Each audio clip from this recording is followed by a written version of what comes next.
Something to make you look around and say, hey, you know what? I live in a pretty great country. President Trump is calm, on point, on his game. And unlike the last guy, he is competent and coherent. Come on, man. We're not bending the knee anymore. We're here to take a stand for God and country. This is the Steve Gruber Show. Live from the shadow of Detroit, glad to kick off another brand new day here at Broadcast Excellence. Fighting for you from the foxhole freedom as we do every single day. Glad to have you on board. We've got a lot of work to do just like every day. So let's get to it. Here are three big things for this hour that you need to know. Number one, a massive treasure of rare earths found in Utah. The latest announcement of massive natural resources being found right here to power the AI and high-tech future of America. Good news. Number two, the manhunt for the Brown University killer ongoing, but there seems to be few leads and a real problem for law enforcement. They've not isolated a suspect, it seems, but I have faith in this day and age that he will be caught. We'll see if I turn out to be right. And number three, listen to me closely. The left is going to get us killed, at least some of us. That's what I've learned from this last week, whether it's a massacre at Bondi Beach in Australia or the university, or the terrorist plot that was planned for LA on New Year's Eve, but was thankfully stopped by the FBI. The policies of the radical progressive left, the beliefs they hold, what they encourage and allow, are getting people killed. Australia has almost 1 million Muslims living there, significantly outnumbered the 100,000 Jews who live in fear for their lives every day now.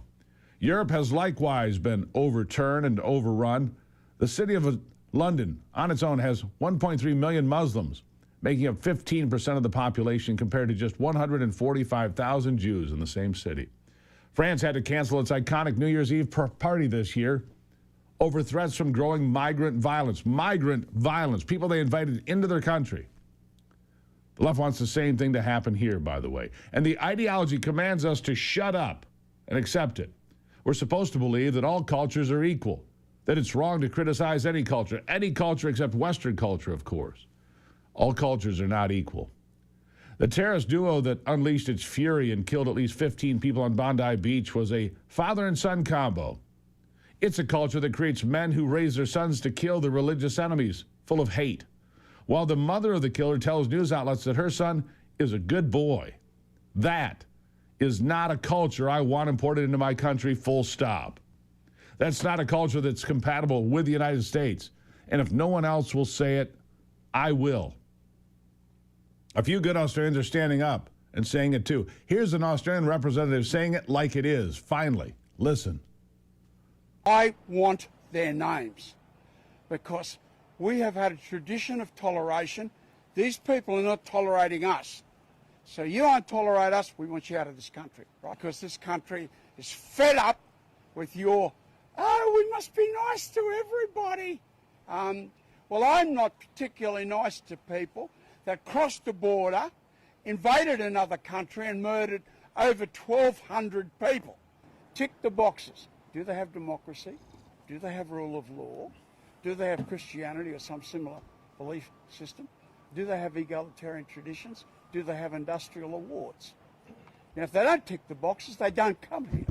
If you have anti-Australian sentiments, then get the hell out of my country.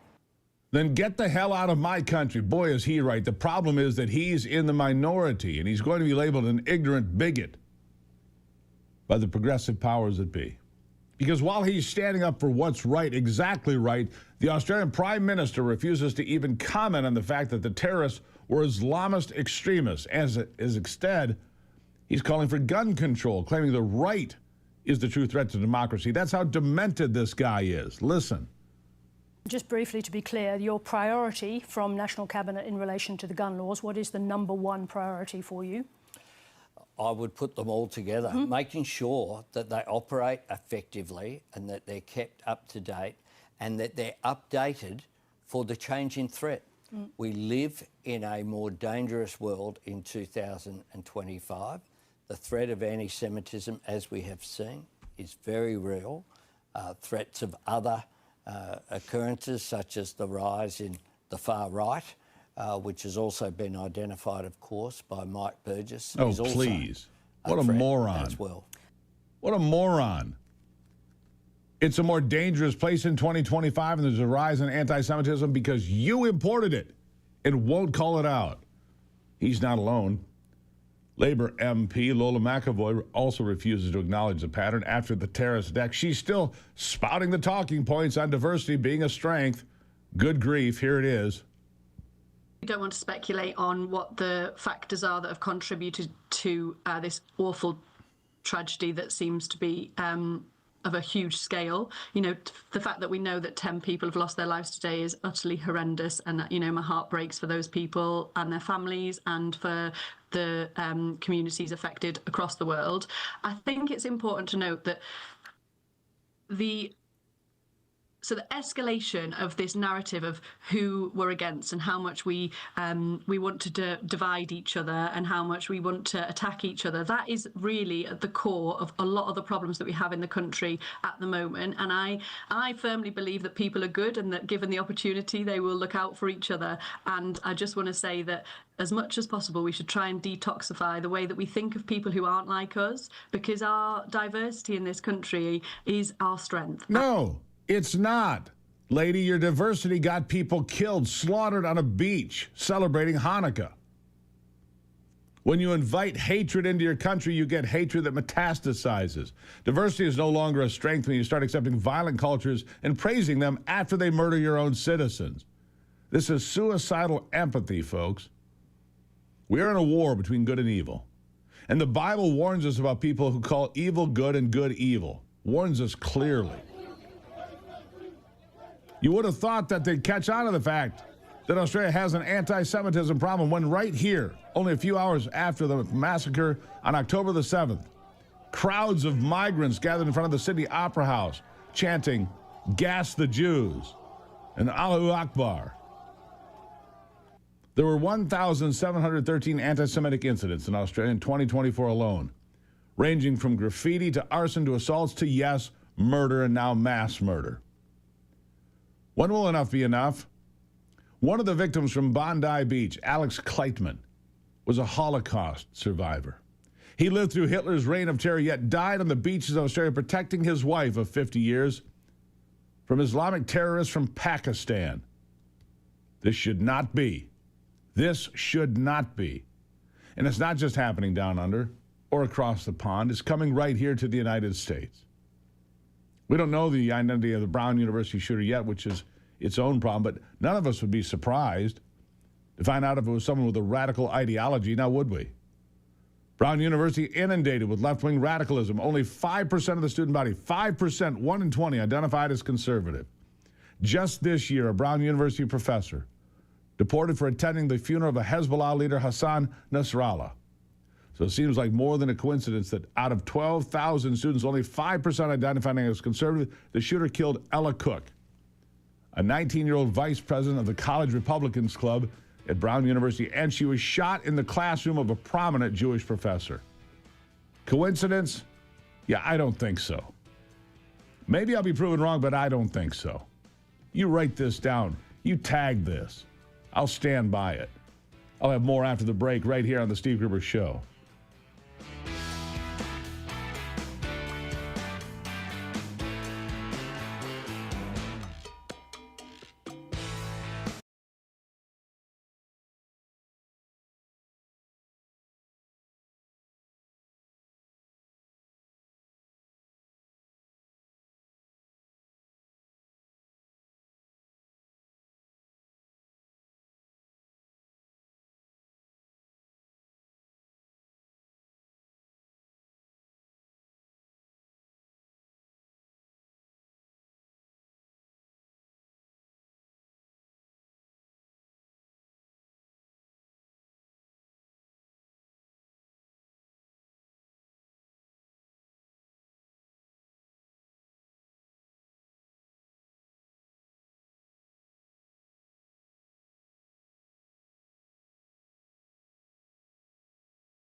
Now, continuing at Brown University, some are reporting that Ella, her family, informed that she was the target. It's not been confirmed. It's floating around in the ether. We know nothing about the shooter. Seems like we're not going to be shown the whole picture. For starters, eyewitnesses reported that the shooter yelled something before opening fire. Some claimed at the moment of the shooting it was Allahu Akbar. Police won't repeat that. Are you surprised?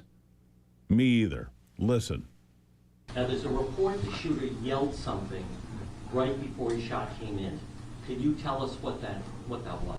Yeah, it's part of the investigation, John, and Now, the only reason I asked that, though, is, for instance, like with the Unabomber, his brother recognized the writing. So it's possible a friend or family member might recognize if the person said something that was significant.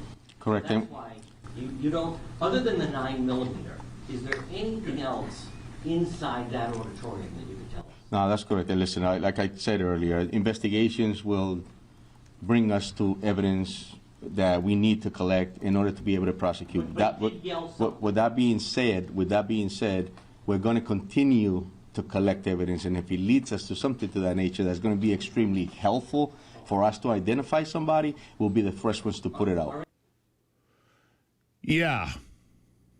Eyewitnesses there reported on social media he was yelling Allahu Akbar before he murdered 2 people, shot 9 more. There are not many things that shooters yell before opening fire unless they're jihadists, and several reports are floating around the shooter did yell that before killing people. Brown University has a policy against identifying the race or ethnicity of suspects in its crime alerts. Brilliant. We're looking for a guy. Oh, well, that narrows it down. It seems like a pretty important identifier that could have helped stop the shooter from getting away, don't you think? Yeah, probably could have stopped him from getting away. All these videos. But now he's gone. And apparently we know almost nothing, despite the fact that there are over 800 cameras on Brown University's campus, and the authorities have facial recognition software, and yet nothing. They say that these are the best shots they've shown the public. 800 cameras on campus, and this is the best you've got? Yeah, I've got a hard time believing that. Local authorities and school leaders are tired. That's their message. Well, they refuse to accept criticism over what's concerning Americans about this case. They refuse to accept any criticism. Here's more. President Donald Trump has said that Brown University is to blame for this shooting and saying it's the school's problem. Is that a fair criticism, or do you disagree with what the president said? I don't think it's fair criticism. Colonel, can you expand on that?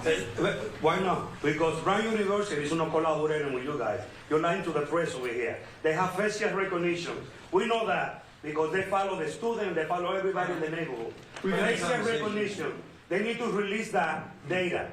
So everybody know who the guy is in the video. We got the video Saturday. Why you guys release the video today? What?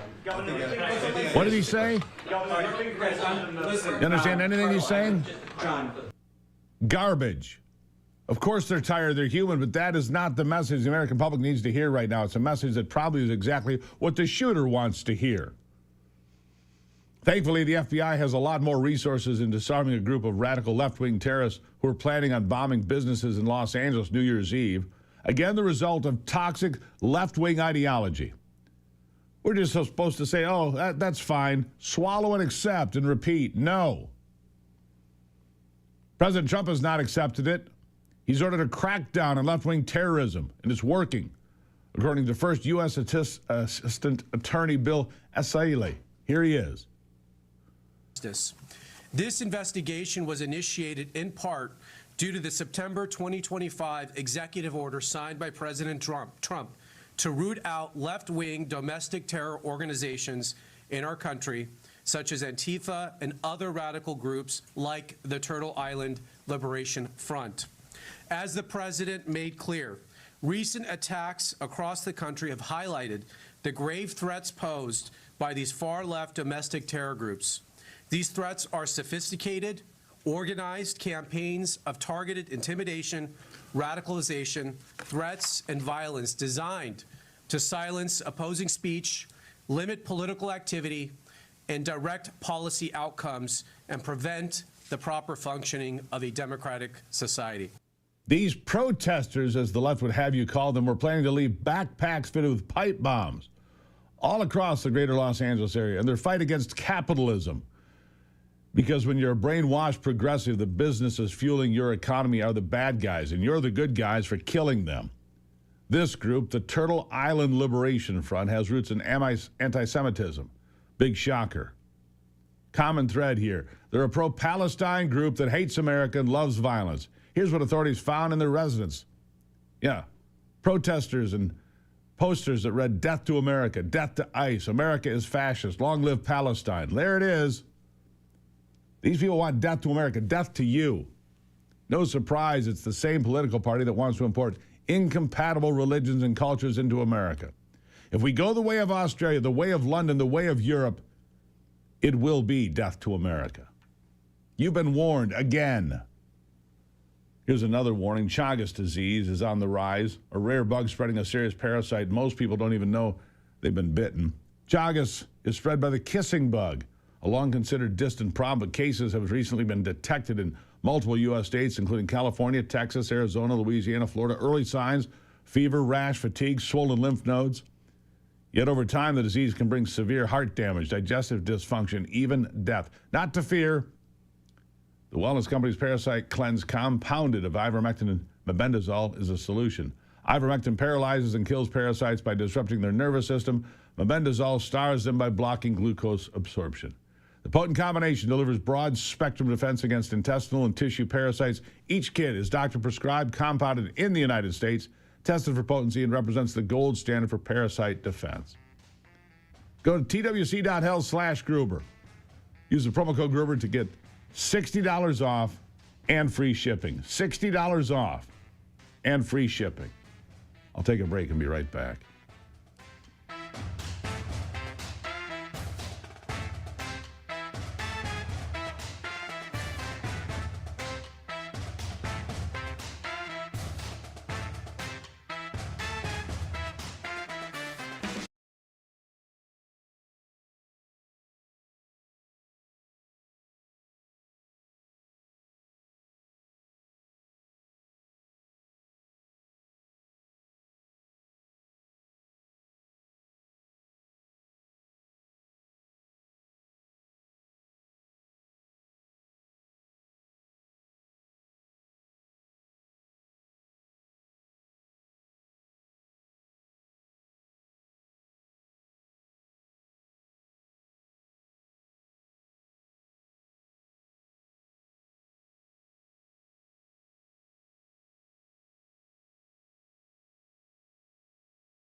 I've always told you that America has the greatest natural resource supply in the world.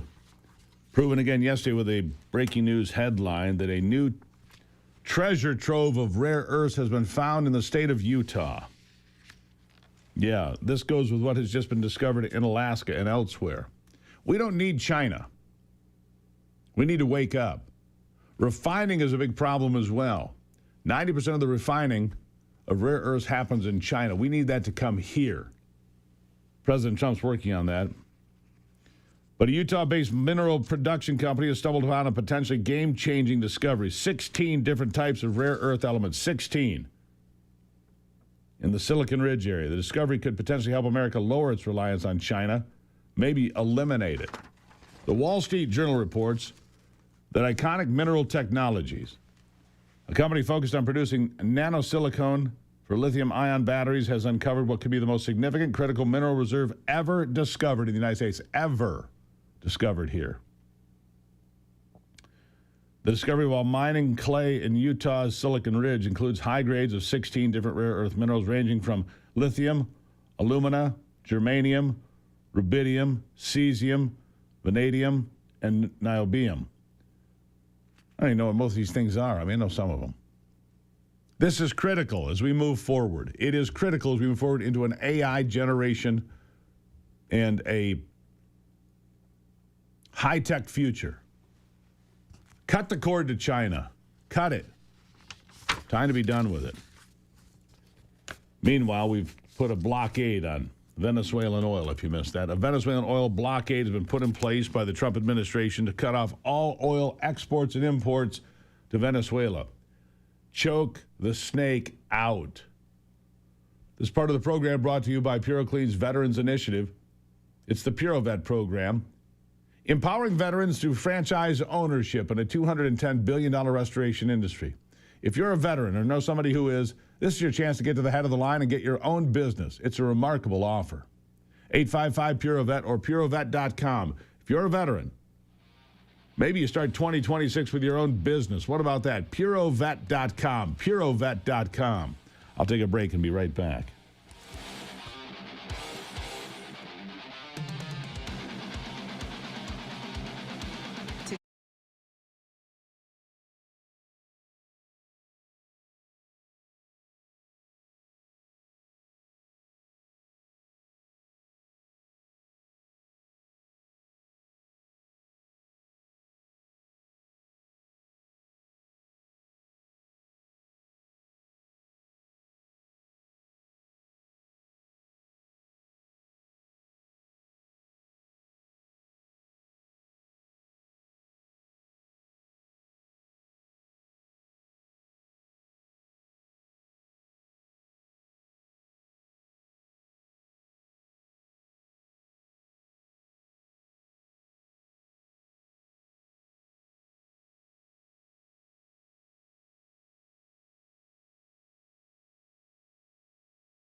Healthcare is in the headlines, as you know, as we talk about the Affordable Care Act. It's been a disaster. I don't know how else you would put it. It has been an absolute disaster. Promises made, promises broken. You can keep your doctor. You can keep your plan. No, not true. We're going to stop the waste, fraud, and abuse. Not true. We're not going to give all that money to the insurance companies. Not true. Those are all things that President Barack Obama said at the time that he rolled out the so-called Affordable Care Act. It was never affordable, never addressed care. It was an act, that failed by design, I believe. Joel White joins me, the president of the Council for Affordable Health Coverage. Joel, thank you for being here. Thanks for having me. What did I get wrong there? You're spot on. These Obamacare plans have been an absolute disaster for American patients. Premiums have doubled. Most families face $5,000 in out-of-pocket costs before insurance even kicks in. 82% of patients lack access to the doctors and drugs they need to stay healthy, and they have a lot fewer choices of insurance plans. So it's been an absolute disaster, not to say a disaster for taxpayers. Yeah, an absolute disaster for taxpayers. And the Democrats' solution, and I use that term very loosely, is to continue footing the bill and sticking it to the American taxpayer. Look, my rates are going up $500 a month. And that's not for some fancy plan. That's for some low-level plan for two people, me and my wife. $500 up. I mean, health care has gone through the roof. 20% of the money comes right off the top and goes straight to the insurance companies. It's a terrible setup, but they knew that. It was designed that way so that it would fail, so that we could usher in single-payer health care and force the American people under the thumb of the government. That's the way it looks to me now. It's the way it looked to me then. It's just gotten worse than I expected. Your thoughts? Yeah, with these subsidies, we are basically throwing dollars into a dumpster and lighting them on fire. $21 billion in fraud every year. The subsidies get paid directly to the insurance company. The insurance company raises our premiums. Premiums are growing faster than wages by 2 to 3 times more, which means American families have less to take home every month. So we're paying more and we're getting a lot less value. We get our doctor's visits denied, our drugs aren't covered, and there's massive fraud here. So what the Democrats did, Senator Schumer, he said, well, let's just do this for 3 more years. We can't wait 3 more years with premiums doubling, out-of-pocket costs going up so much, and people not getting access to their doctor or drug. It's just a ridiculous, crazy system. Yeah, so here's the thing. The head of Blue Cross Blue Shield, Dan Lope, retired December 31, 2024. His 2024 compensation was $14 million. $14 million to run a system that bilks and steals, I think that's a better word, steals from the American taxpayer. And when you look at contributions to political campaigns, 90% of the insurance company contributions went where? To Democrats. This is politically charged. It is a grift on the American people. And the Democrats just wanted to continue while blaming the Republicans who didn't give it one vote. Look, the expiration of the enhanced subsidies voted on in the Inflation Reduction Act, which of course didn't reduce inflation and create bigger problems like this. Republicans didn't vote for the Affordable Care Act. They rammed it through with a parliamentary trick, as people may recall or may not. And here we are. But the messaging from the Democrats is resonating with people. It's remarkable to me. Republicans didn't vote for this first, second, or third time through, and yet they're getting it hung around their necks. They need to wake up and get a better message out there, don't they? Well, I think President Trump has done that. He basically called the bluff and said, you know what, instead of giving these billions and billions of dollars in subsidies to these very profitable insurance companies, why don't we give them to people? Why don't we give them to consumers and let them decide what plan is best for them and their families? And I think that message is actually resonating. That's the vote that we saw in the Senate on the Crapo-Cassidy bill. It would give $1,000 to every American under age 50 and $1,500 for those above that. And that gets put into your HSA. The consumer can use that, and then that creates competition. When we have competition, prices go down, people benefit. You know, the other idea that I really like, I want to jump in there because the other idea that I really like came from Rand Paul, first time I heard it.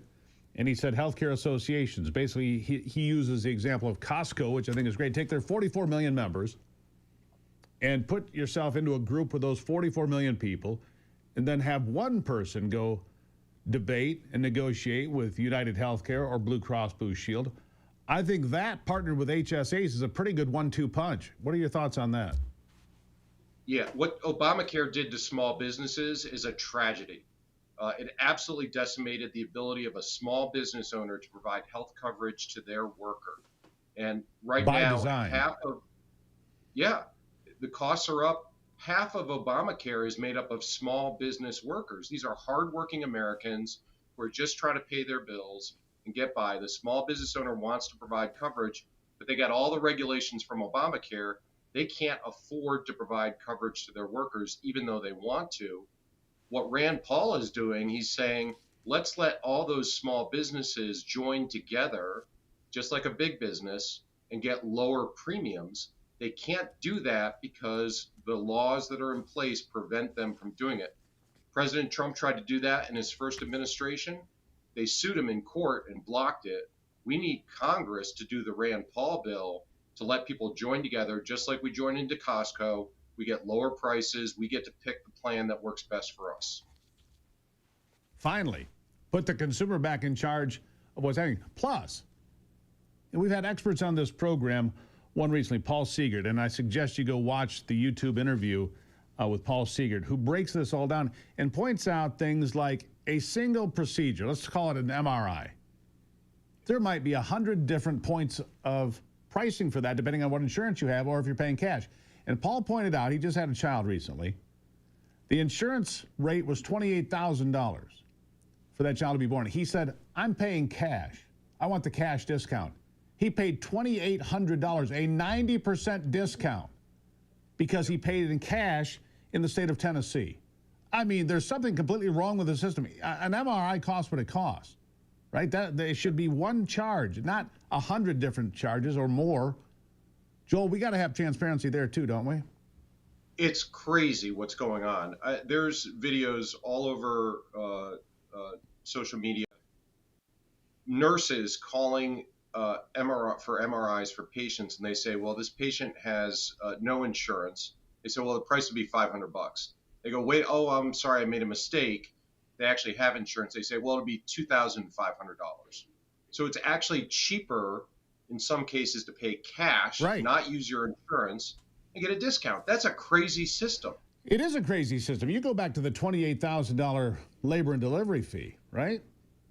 Yep. And if his deductible is $5,000 out of pocket or $7,500 out of pocket, he pays $2,800. That's the smart move financially. It is insane. I got to leave it there. But what an eye-opening experience it is to pull back the curtain and see how the sausage is made. Joel White, thank you for being here. Thanks for having me. Really appreciate it. And by the way, go see that video with Paul Siegert as well. The Steve Gruber Show on YouTube. All of these things have to be discussed in detail. You have to educate yourself so you understand how bad Obamacare is and that we have real options going forward if the House and Senate do the smart thing and the right thing for the American people and put America first. I'll take a break and be right back. This is The Steve Gruber Show.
All right, let's get to it now. We're going to talk about your good health and something that has been, in the headlines recently. That's red light. And I want to talk to you about this red light therapy. Apparently it's, it's the new rage. It is. And is available today in a new package. It's really cool. Ivy has a red light mask she wears at night. She loves it, says it does all these great things. I can't wear it because she's wearing it. Rob Renee joining me now, the founder of Exodus Strong. QEstrong.com is the place you want to keep in mind today. Rob, welcome to the program. Hey, I'm so excited to be here. It's an awesome morning. It is an awesome morning. QE Red Light Frequency Solution, the total body reset strategy. The fountain of youth. Ivy says this. The fountain of youth is red light. I don't know where this technology or this idea came from, but is it the fountain of youth?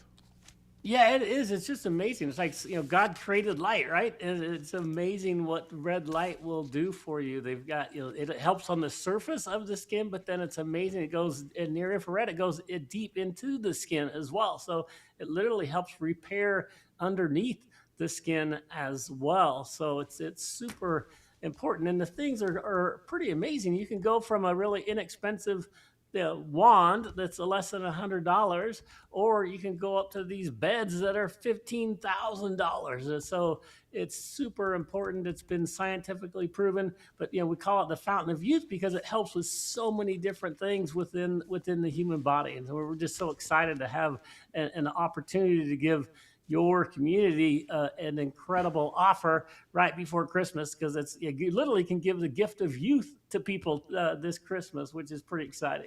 Right. So NASA-inspired technology is this red light, and you can get it in all sorts of places. I mean, the Hollywood people use this all the time, right? The fancy folks, athletes, Hollywood folks. It shuts down joint pain, melts inches off your waistline, recharges your energy to the cellular level, improves skin, and reduces wrinkles. I could use that. Can't we all? Right. Physical, red light matte, pain, fat loss, skin, energy, quantum energy card, 24/7 frequency support.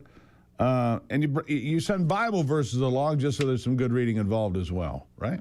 Well, that's what's so unique about this solution is we don't only have the red light therapy. It's a whole bed. It's a whole mat that you can lay on, which is just amazing. It's 6 feet tall, so it gets the entire body. But then we include our quantum energy pain relief product as well. So you're getting this solution that both has frequency solutions as well as light therapy solutions, and you get a Bible verse card that you literally use the whole mind, body, spirit thing, right? So you're declaring your health with your mouth, and you're reading it, and you're listening to yourself say it. So you're using your spirit as well as your mind to declare the power in your tongue, as the Bible tells us. And so we've included this whole triple combo that has the frequency solutions, the prayer guide, as well as the red light. So there's no other product in the market like this. And it compares to solutions that are like $7,000-$8,000. Yeah, I've seen that. These are not even better than that.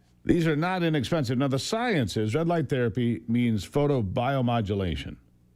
Been thousands of studies on red light. Harvard, Stanford, NASA, like I mentioned, recharging your cells, reducing inflammation and pain.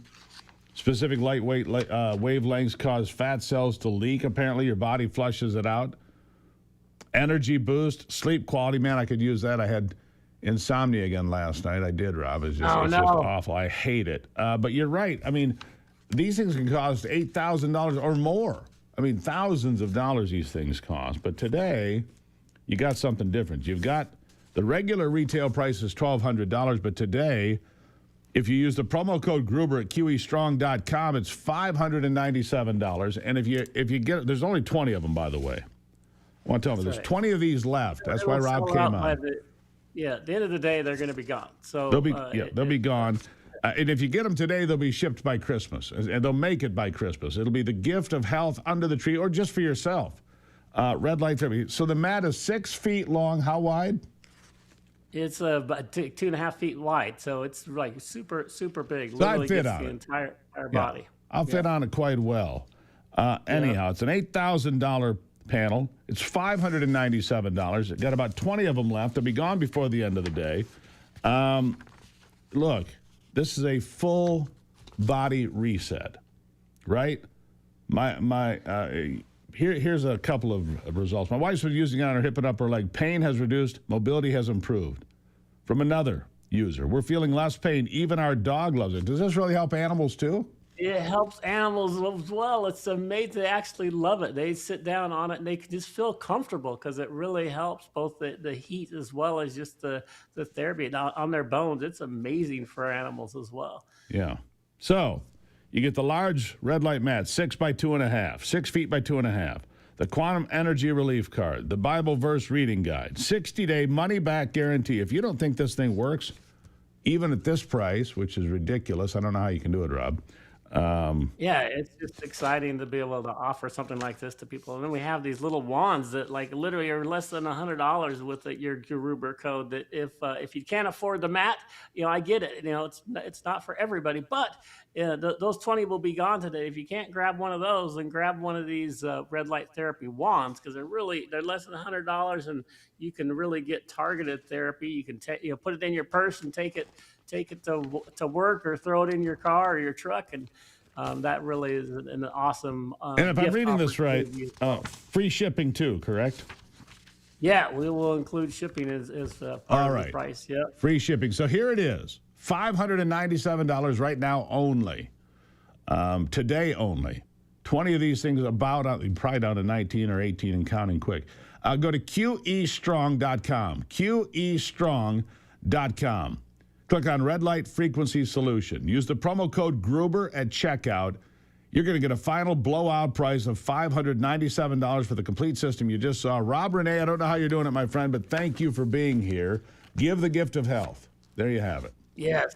God bless you all. I'm excited to help people. It's really a pleasure, and just excited to get these awesome gifts in people's hands before this wonderful Christmas holiday. And God bless you, Steve, and Merry Christmas. Merry Christmas. QEstrong.com. Promo code Gruber, $597 today and today only. QEstrong.com. I'll be right back.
All right, announced yesterday, President Trump will be giving a primetime speech to the nation tonight at 9 o'clock.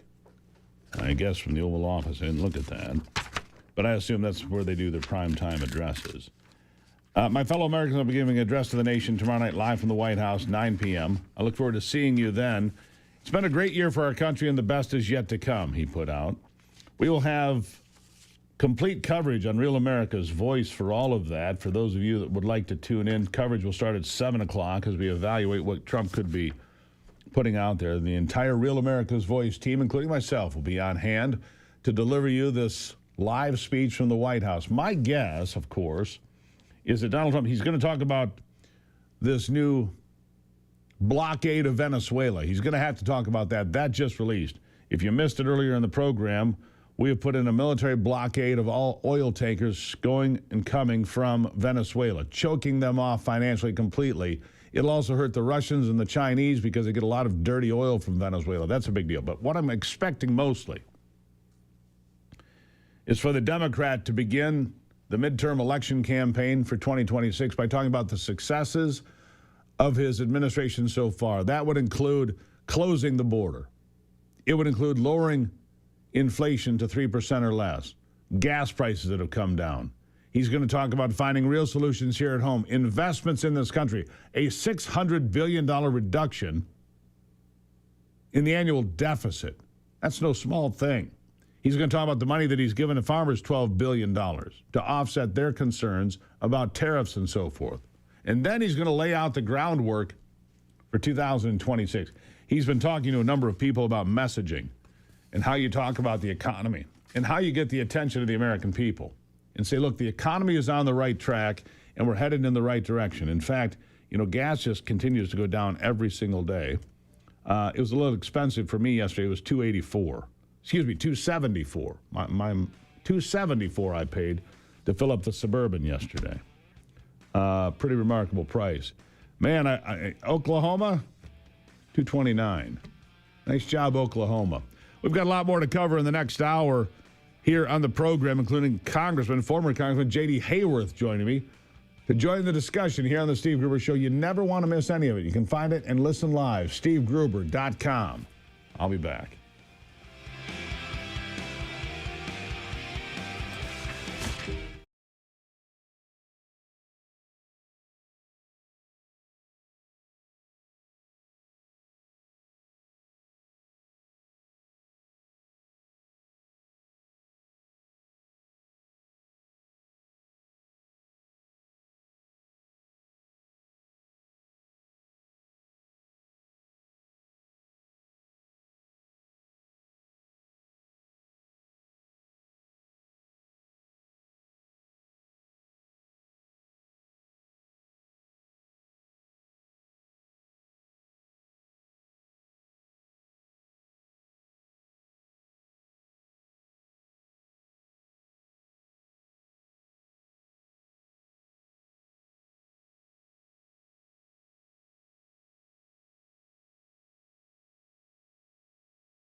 something to make you look around and say, hey, you know what? I live in a pretty great country.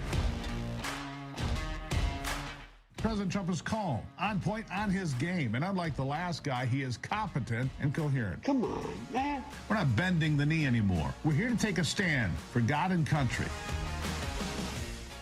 This is the Steve Gruber Show.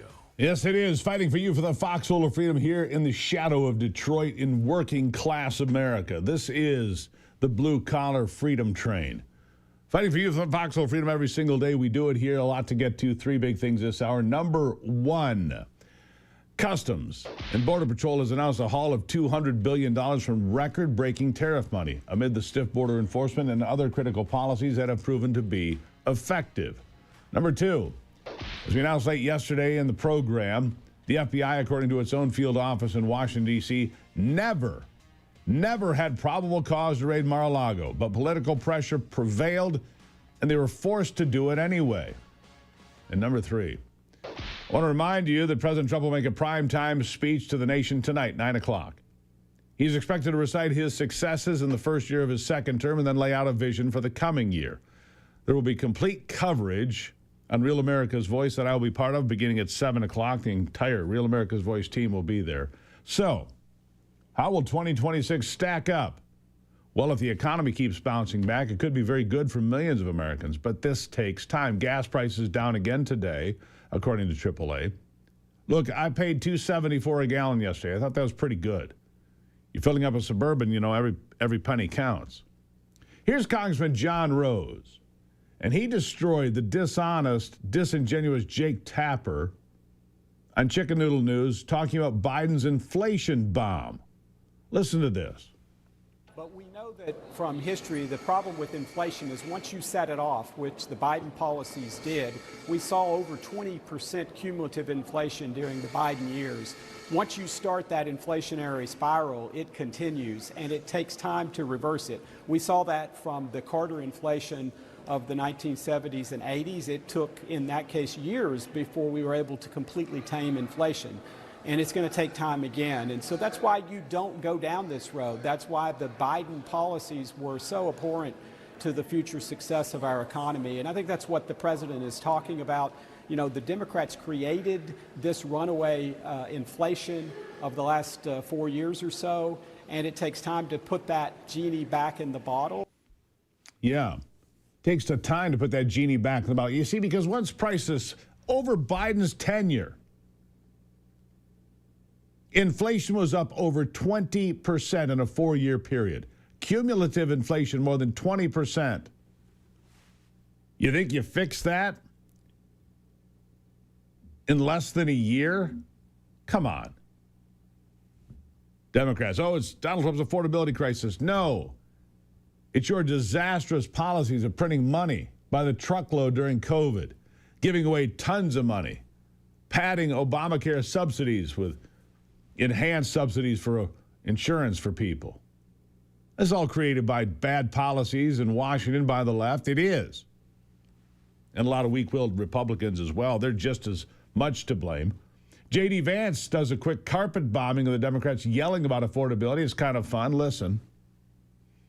Broken. And so when I hear the Democrats talk about the affordability crisis that they created, it's a little bit like, Charles Manson criticizing violent crime. Look in the mirror, my friend. You are the cause of the problem, and Donald J. Trump's administration is the solution to the problem that you created. 100%.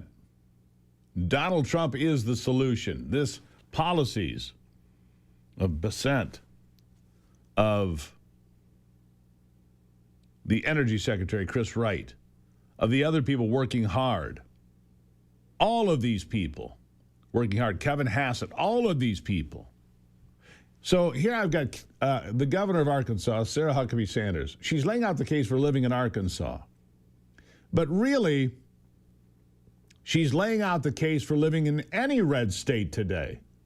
States other than California, Illinois, New York, Massachusetts, where the taxes are obscene and the roadblocks to business are incredible. Listen, I've never even thought about living in Arkansas, but maybe I should. Here's the governor. For the second year in a row, Arkansas is the #1 state in the country that people are moving into. People love our low taxes, our high quality of life, the fact that we've invested in things like public safety, education, access to health care. People are flocking away from California and New York. They don't want to be in blue states anymore. They want normal over crazy. They want order over chaos. We just like to remind them when they get here, don't bring the crazy left policies with you, and remember why you left the blue states in the first place. Welcome to Arkansas. We're glad you're here. Welcome to Arkansas. Remember why you left the blue states. Remember why you're here. Not to support these garbage policies. I think it's a great little speech. I didn't know that Arkansas was the #1 destination state. 2 years in a row, apparently. I mean, that's good. And speaking of the whole Obamacare fiasco, the only plan from the Democrats is to continue to fleece you, to ratchet up your taxes, to give it away to insurance companies. That's it. Subsidies that go directly to the insurance companies, not to the consumer, not to the taxpayer, straight from the taxpayer to the insurance companies that take 20% right off the top. Congressman Steve Scalise says the Democrats' plan is another misguided failure. Here he is. For a long time, to lower premiums for all Americans, 100% of families across America. Democrats, as you know, have only been focused on trying to give big bailouts to insurance companies dealing with 7% of Americans. So big difference between the two sides. What we're going to be bringing to the House floor tomorrow, on the floor on Wednesday, is the Lower Premiums Act. This is a bill to lower health care premiums for all Americans.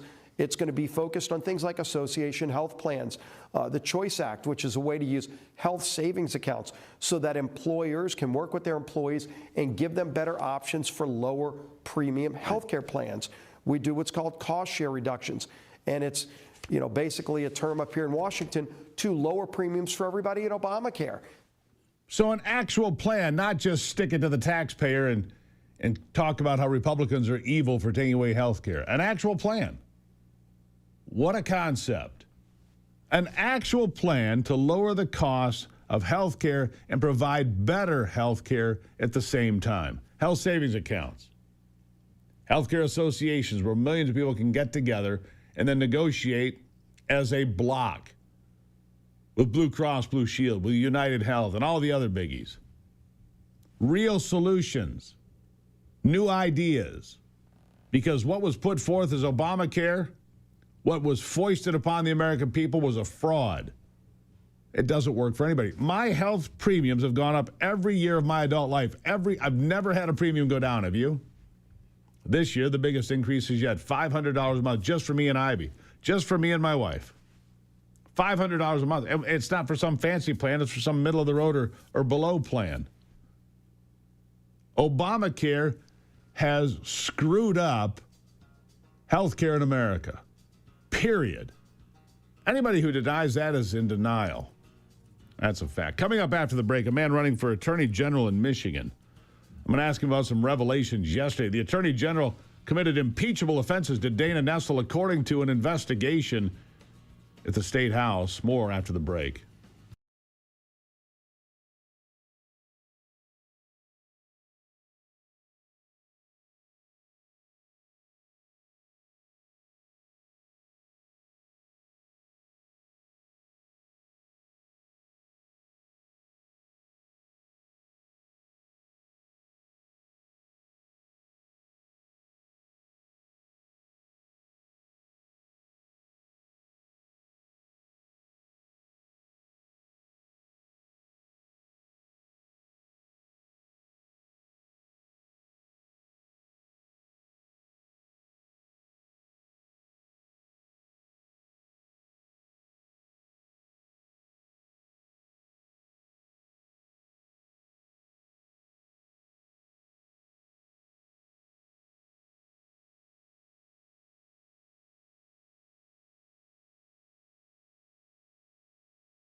All right, back to it now. 2 bombshell reports this morning on MichiganNewsSource.com, my news company, out there getting to the bottom of some important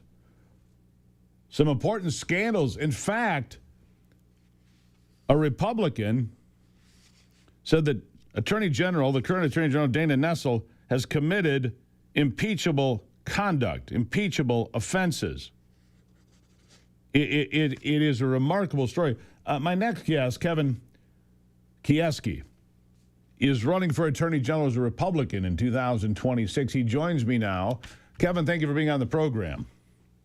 My pleasure. Thanks for having me. Did I finally get your last name right? That's all I care about. You got it right, and I don't care if you say it the Polish way or the English way. All right, fair enough. All right, so here's the story. Michigan Attorney General Dana Nessel accused during a legislative hearing of an ethical breach because she personally reached out and contacted Secretary of State Jocelyn Benson, who I think is also culpable here. She's running for governor. So there was an investigation, the way I understand it, an investigation opened into Dana Nessel's wife by the Secretary of State's office. And then an email was issued asking them to take it back. And the attorney, thankfully, for the Secretary of State, or for the Secretary of State's office said, well, we can't do that. There's not a legal pathway to do that. And so Dana Nessel reached out directly to Jocelyn Benson and said, take this back. And they did. This is an impeachable offense. And that claim came from Josh Shriver, Republican. Oxford says this is an impeachable offense. I think it's worse than that. I think it's criminal that people in power are pulling strings because their wife or their friend or their buddy has been jammed up legally. Oh, you know what? Let's make that go away. A two-tiered standard of justice. We see it here. Kevin, tell me your thoughts. I completely agree. If we take a look at what Dana Nessel did, it's a violation of the Michigan Rules of Professional Conduct. These are the laws, or more so the rules that govern the behavior of all attorneys. And what she did was not only just an ethical breach of those particular rules, but frankly, she took her oath of office and threw it out the window. You cannot go ahead and say, I'm going to stay out of an investigation when I have a conflict of interest, then reinsert yourself. That is two-tier justice. And I'm so glad the great work that Jay DeBoyer and others are doing on the Oversight Committee to expose it. Do you believe it's an impeachable offense? I think, frankly, if you take a look at an impeachable offense, it's whatever the legislature says it is. And this, I think, would actually sort of go along with that. Why? It's not just because it's Dana Nessel. It's because there was a firewall that was breached in this case, in addition to another individual that was supposed to be investigated, where she personally got involved. This all came out in the House Oversight Committee, and it's absolutely unacceptable. What about Jocelyn Benson's role here? Obviously, these two spoke directly. And the response should have been, I can't talk to you about this. There's an investigation. It's open. And yet, here we are. What about Jocelyn Benson's? I think it's disqualifying. If she's involved in a conversation like this, to knowingly help the spouse of the Attorney General get out of an investigation into her conduct, that's disqualifying to run for governor in the state of Michigan. Where am I wrong? You're not wrong, and I'm going to go one step further. Jocelyn Benson, while she is Secretary of State, is also an attorney. She went to Harvard Law School. And when it comes to the Michigan Rules of Professional Conduct, if there is an ethical breach that an attorney does observe, and that frankly is one of them, you have not just the ability, you have the duty to report it to the state bar. So I'm very curious to find out whether or not she actually reported it to the state bar. Maybe she did, maybe she didn't, but that's something that she as an attorney is supposed to do. Lawyers are held to a higher standard, and that comes to Dana Nessel in addition to Jocelyn Benson. All right, so that's just one bombshell. Here's bombshell number 2. Dana Nessel intervened for political friend being investigated by her office as well. Michigan Attorney General Dana Nessel violated the self-imposed isolation wall again. Nessel accused of intervening on behalf of Tracy Kornack, a Grand Rapids-based attorney who was accused of taking financial advantage of a brain-damaged elderly woman in which she was court-appointed conservator.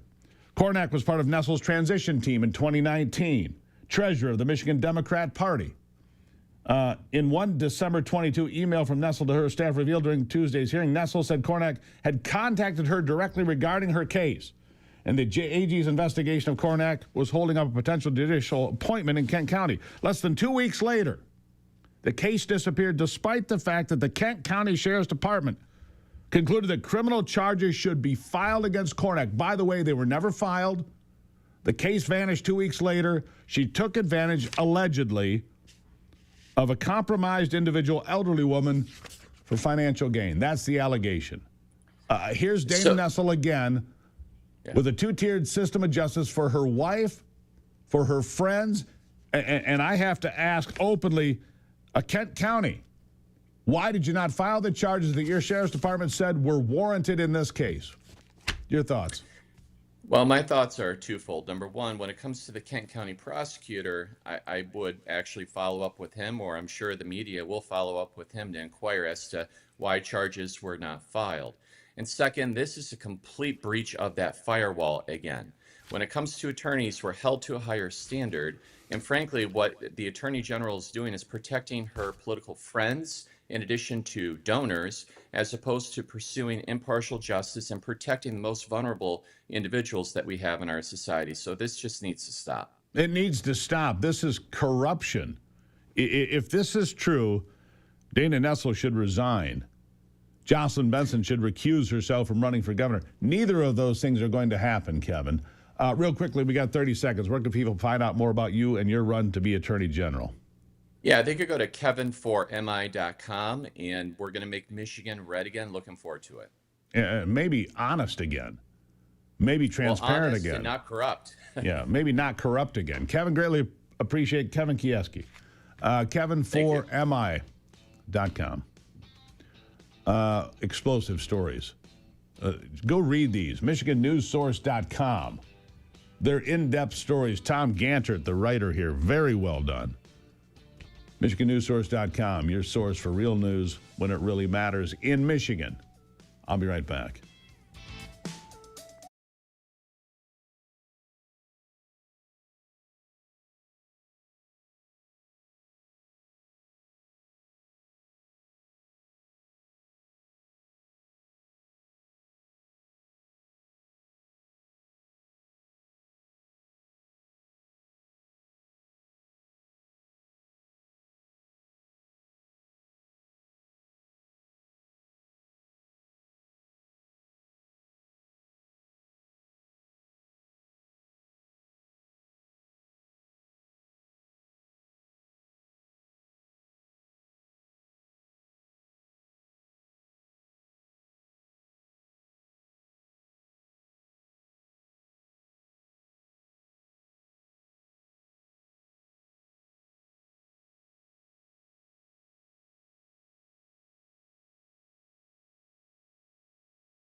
How about this? I've talked about great inflation on this program probably about as long as I've done this program. When I went to high school, there was one kid out of a high school class of about 150. One kid had a perfect 4.0. He went to Harvard.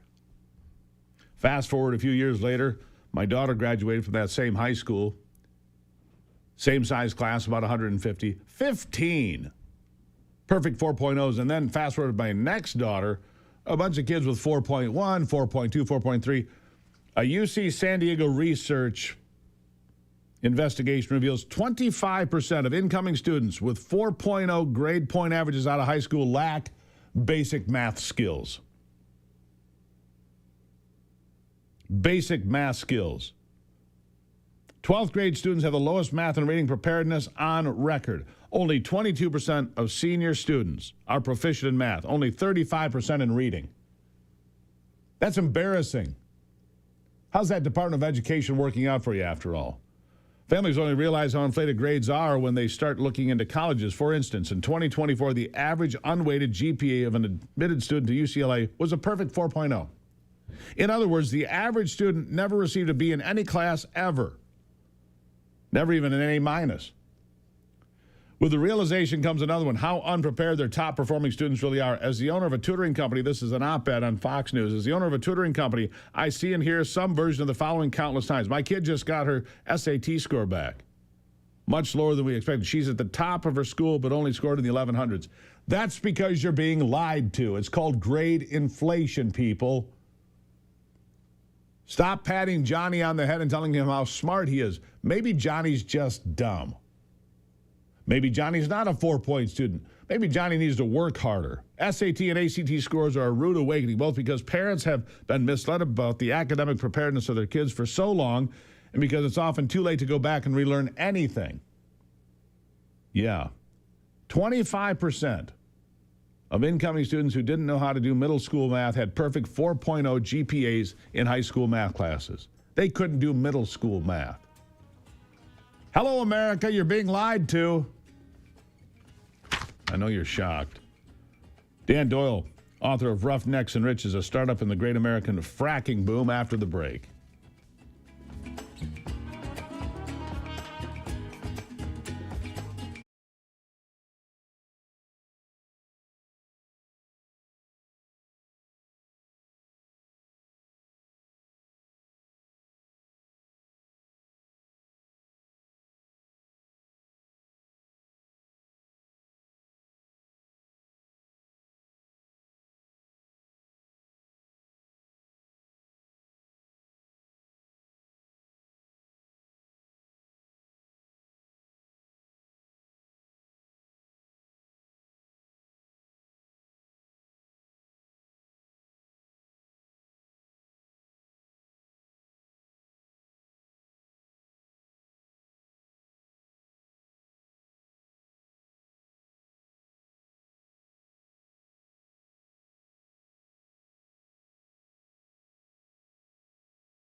All right, back to it now. You know, energy.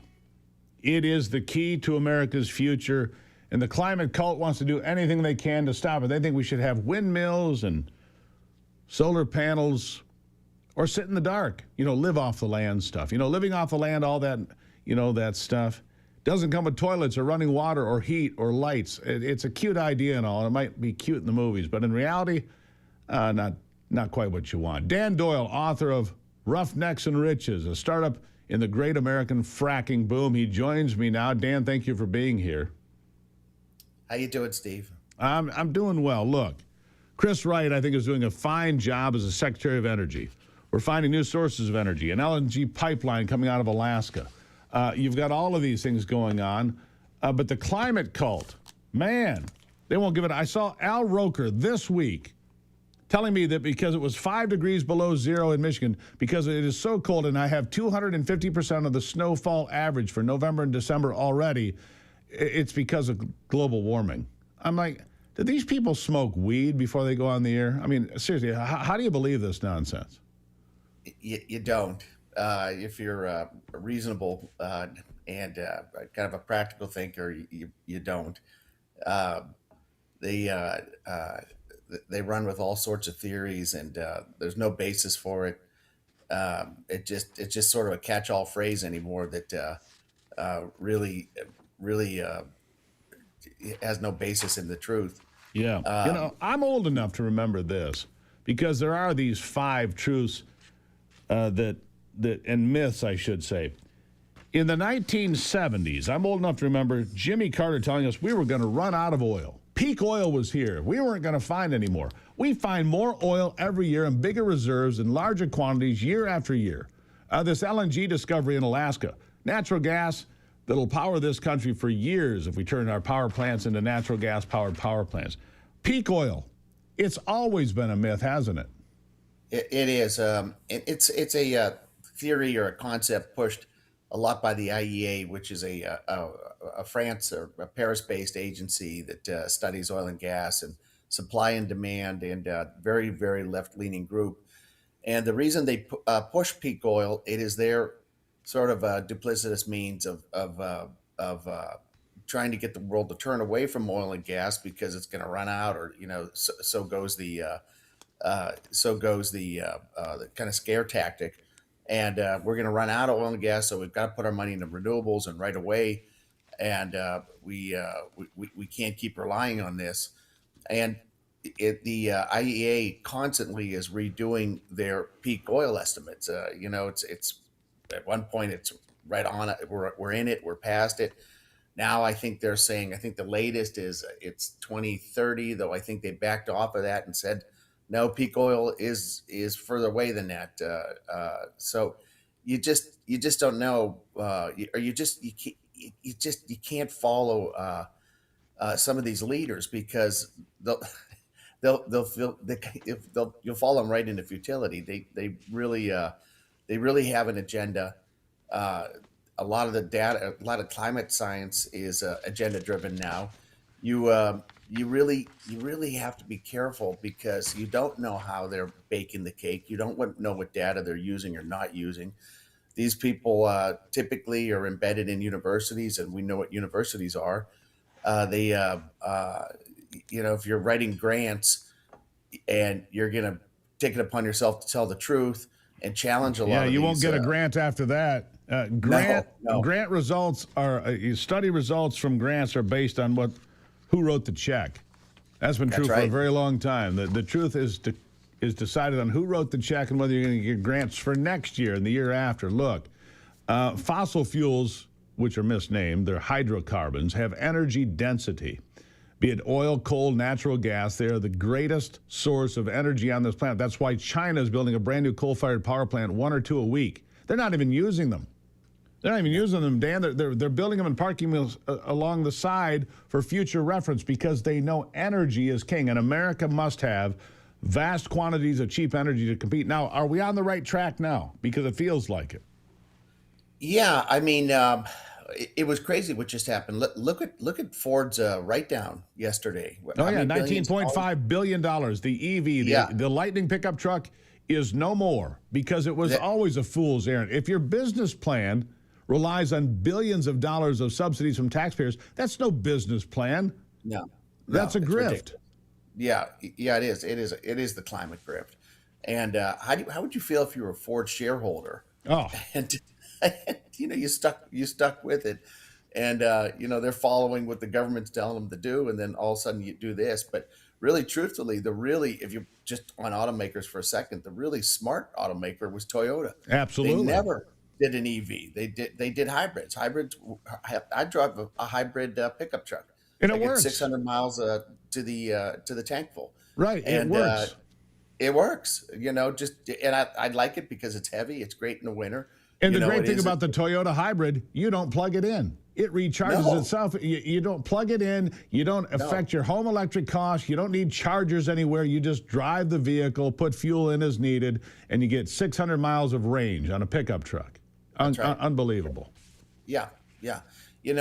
So it's smart things like that. So, I frack wells back east, and we drill our own wells out in Wyoming. And, I'm around renewables all over the place.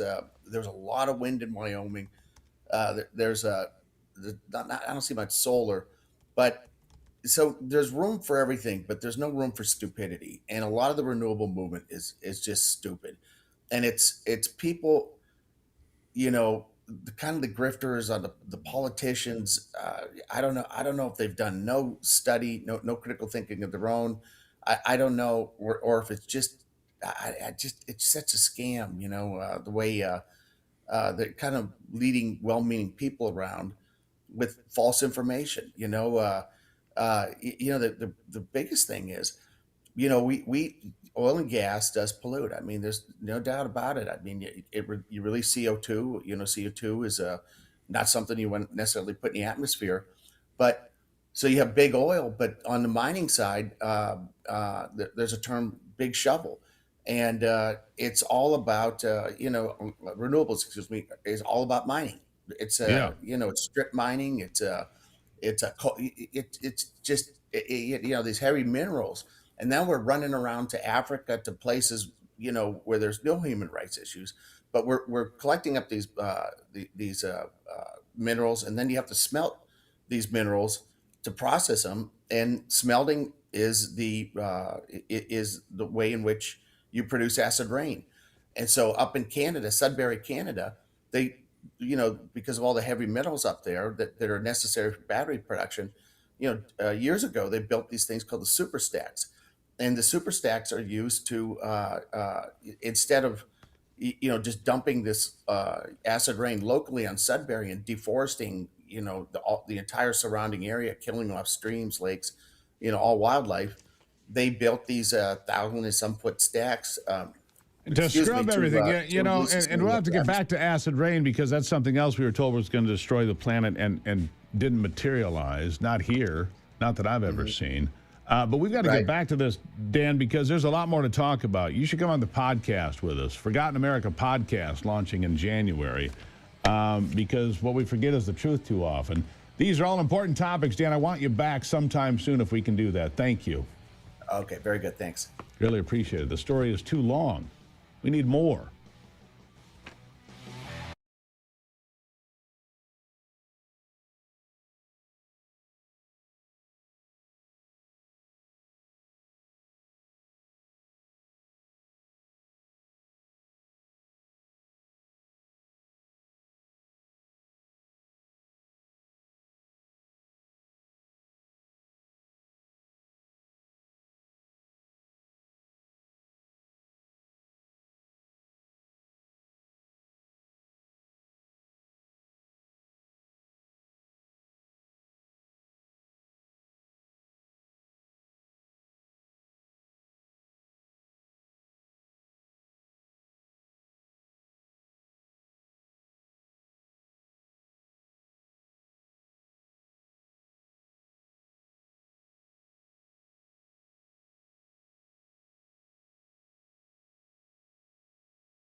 All right, let's jump right back into it with a former Congressman, J.D. Hayworth of Arizona, former member of the House Ways and Means Committee, spokesperson for the Pharmaceutical Reform Alliance. J.D., welcome back to the program. Hey, Steve, thank you. And I'm saying hello today from what we've dubbed High Price Prescription Drug Plaza on the National Mall. I'm looking at the Washington Monument. Maybe you see the Capitol Dome behind me. The name we have given here is not to commemorate, it is to eradicate these high prices. And that's what I'm doing back in the swamp. Although I got to tell you, Steve, the temperature, it's a little more like frozen tundra than the swamp here in D.C. on these pre-winter days. I'm going to guess, J.D., that swamp gas still escapes that place. I'm gonna throw that out there. Look, the pharmaceutical industry spends more money on TV and radio than any other industry I'm aware of, has more lobbyists walking the halls of Congress than anybody I'm aware of. My member of Congress, Tom Barrett, ran successfully here in 2024. He couldn't get a phone call from Blue Cross or Blue Shield. He couldn't get any insurance company to call him back. He couldn't get calls back from the pharmaceutical industry until he won. And suddenly they want to be buddies. Imagine that. Well, it has ever been thus in Washington, the influence game, Steve. I mean, to show the nonpartisan nature of what we're trying to get done here, I'll quote Harry Truman. If you want a friend in Washington, buy a dog. You are told once you get elected, then everybody's your friend. When I was named to the Ways and Means Committee, I instantly got better looking. I was more intelligent. I was more handsome. This is what goes on when people first try to win friends and influence people. All right, so let's talk about what you're doing here. Let's talk about what you're doing here. Yep. For the next 3 days, the Pharmaceutical Reform Alliance taking over a portion of the National Mall where you are standing right there with an interactive installation spotlighting how Americans pay more than 3 times for prescription drugs than consumers in other wealthy countries for the same exact medication. Why is that? Well, it's real simple. The other guys, and I'm not for this, but all their state-sponsored plans, the heavy hands of government, they got in line, and Big Pharma, and this is something in other industries too, but especially with prescription drugs, Big Pharma decided somewhere along the line we can continue to just gouge the American people, and they will pay. They'll pay on the front end for prescription drugs 3 times as much as the rest of the world, most notably Europe. But one of the things we have failed to do, and this is what Donald Trump has tried to change, he's making some progress, bring hard-nosed negotiating to this, but it takes some time to break the logjam. He's broken through on the weight control drugs and some other things to bring this down, but you're right. Big Pharma, a couple of years, what was the study? Over a couple of years on marketing, principally television ads, $36 billion with a B. Imagine, Steve, if a lot of that money had been devoted to lowering prices, because it's not like Big Pharma is destitute. In fact, they're not. Big Pharma corporations more than twice the profit margin of other companies who make a good profit on the S&P 500.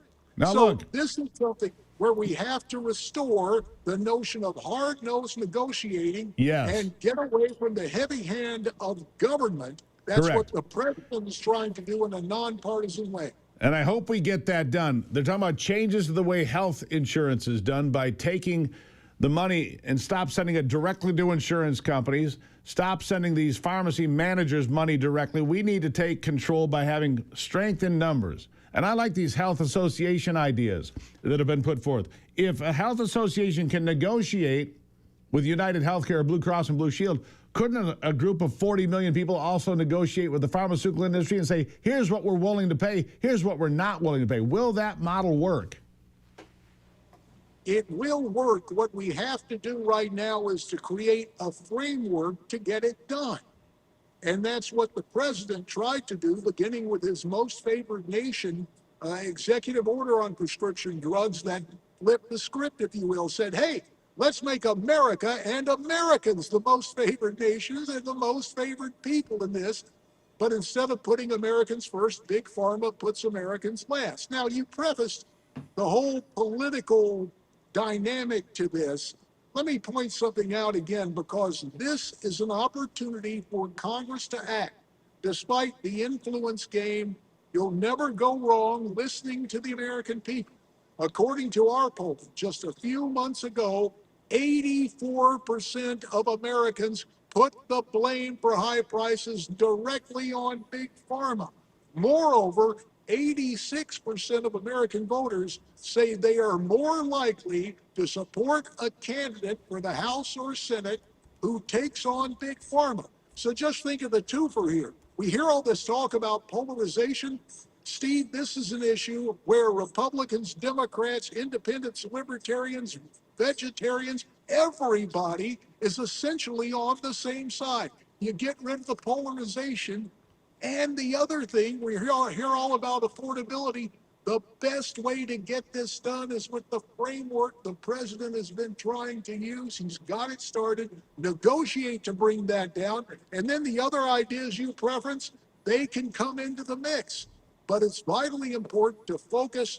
You know, when you go to the doc, you deal with the direct symptom. That's right. Oh, we lost you, JD, just for a moment there. You froze just a little bit, but it is cold out there. I get it. Listen, we're going to have you back. We're going to have you back because what you're doing is incredibly important as we look to lower the cost of healthcare in America and improve the results for the American consumer. Pharmaceuticals are a big part of that. Clearly, J.D. Hayworth, former member of Congress, out there fighting for the American consumers. J.D., thank you for being here. We'll talk again soon. Sounds good. PharmaReformAlliance.com, the website. Say it again. PharmaReformAlliance.com. Pharma, PH. PharmaReformAlliance.com. J.D. Hayworth, thank you very much. And we'll take a break and be right back with sports.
All right, let's check in with Brock Palmbush in sports.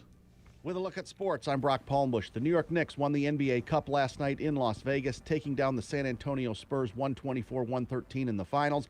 OG Anunoby led the Knicks with 28 points, 9 rebounds. Jalen Brunson added 25 points, 8 assists. Brunson was named the NBA Cup Most Valuable Player. In the NHL last night, there were 10 games played. Winners included Philadelphia, Detroit, Minnesota, and Colorado. Top 25 men's college basketball, a bunch of teams in action. Winners included number 1 Arizona, number 3 Duke, number 5 Connecticut, and number 9 Michigan State. In top 25 women's college basketball, 4th-ranked UCLA, 5th-ranked LSU, and 9th-ranked TCU all won easily. And there was one college football bowl game last night, the IS-4S Salute to Veterans Bowl in Montgomery, Alabama. Jacksonville State knocked off Troy 17-13. That's a look at sports. Back to you, Steve. Why are there so many pointless bowl games? I never even heard of that, Brock. Never even heard of it. Who would watch that? People who gamble? Yeah. Yeah, people who gamble, the ones that pay off the refs in the NFL and the NCAA. Man, that's an allegation. Yeah, that's what they call it around here, an allegation.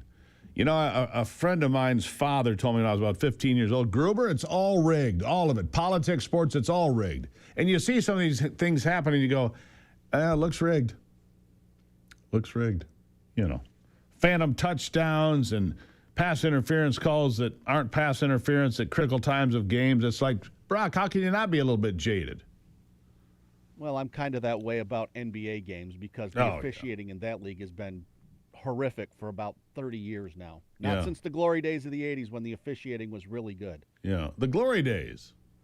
Yeah, Larry Bird, Magic Johnson, great players. I mean, awesome players. Yep. Julius Erving, Michael Jordan. Exactly. The best.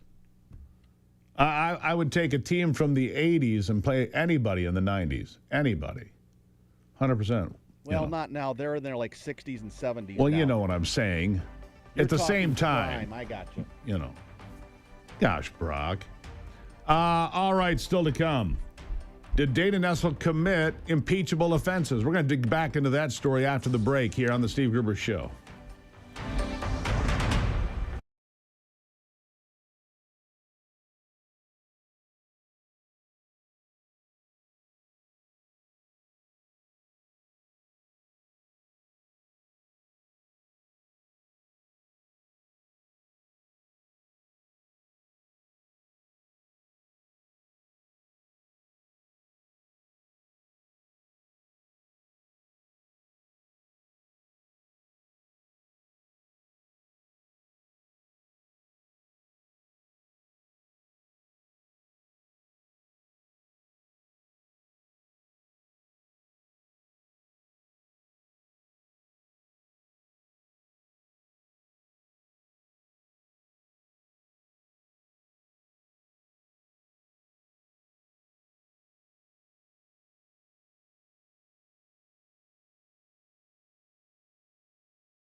something to make you look around and say, hey, you know what? I live in a pretty great country. President Trump is calm, on point, on his game. And unlike the last guy, he is competent and coherent. Come on, man. We're not bending the knee anymore. We're here to take a stand for God and country. This is the Steve Gruber Show. All right, welcome to it here as we kick off another brand new hour from the Foxhole of Freedom. Defending America first, foremost, and always. Who do you want in your foxhole? That's what I ask you. Here are three big things you need to know this hour. Number one, a big conversation at the Oversight Committee of the Michigan House. Number one, Dana Nessel intervened for a political friend being investigated by her office. She was referred for criminal prosecution, but somehow it all disappeared in Kent County. We'll ask why. Number two, did Dana Nessel commit an impeachable offense by protecting her wife from a criminal investigation? Well, one Republican says so.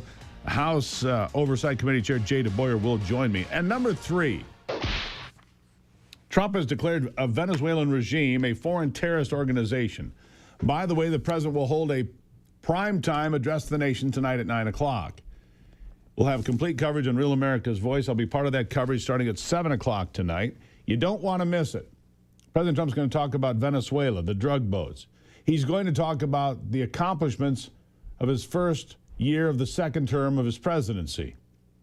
Closing the border, improving the economy, stopping wars. He's going to talk about all that. Then he's going to lay out the path forward for 2026, which will include how to make America more affordable, how to get health care prices under control, how to get prescription medications more under control, how to make groceries more affordable. That'll all be discussed tonight, 9 o'clock, Oval Office from the White House, the president's live address to the nation. All right, here's where I start today. Trump yesterday declared the Venezuelan regime is a foreign terrorist organization and orders all oil tankers blocked. The blockade is in place. The president ordering a complete blockade of oil tankers entering or leaving Venezuela, declaring the Nicolas Maduro regime a foreign terrorist organization, accusing of using stolen U.S. assets to finance terrorism, drug and human trafficking, and a whole list of other criminal activity. Here's what he wrote on Truth Social. Venezuela is completely surrounded by the largest armada ever assembled in the history of South America. It will only get bigger, and the shock to them will be nothing like they've ever seen before until such time as they return to the United States of America all of the oil, land, and other assets they have previously stolen from us. The illegitimate Maduro regime is using oil from these stolen oil fields to finance themselves, drug terrorism, human trafficking, murder, and kidnapping. For the theft of our assets and many other reasons, including terrorism, drug smuggling, and human trafficking, the Venezuelan regime has been designated a foreign terrorist organization. Therefore, today, this is the important part. Therefore, today, this is yesterday, I am ordering a total and complete blockade of all sanctioned oil tankers going into and out of Venezuela. The illegal aliens and criminals that the Maduro regime has sent into the United States during the weak and inept Biden administration are being returned to Venezuela at a rapid pace. America will not allow criminals, terrorists, or other countries to rob, threaten, or harm our nation, and likewise, we will not allow a hostile regime to take our oil, land, or any other assets, all of which must be returned to the United States immediately.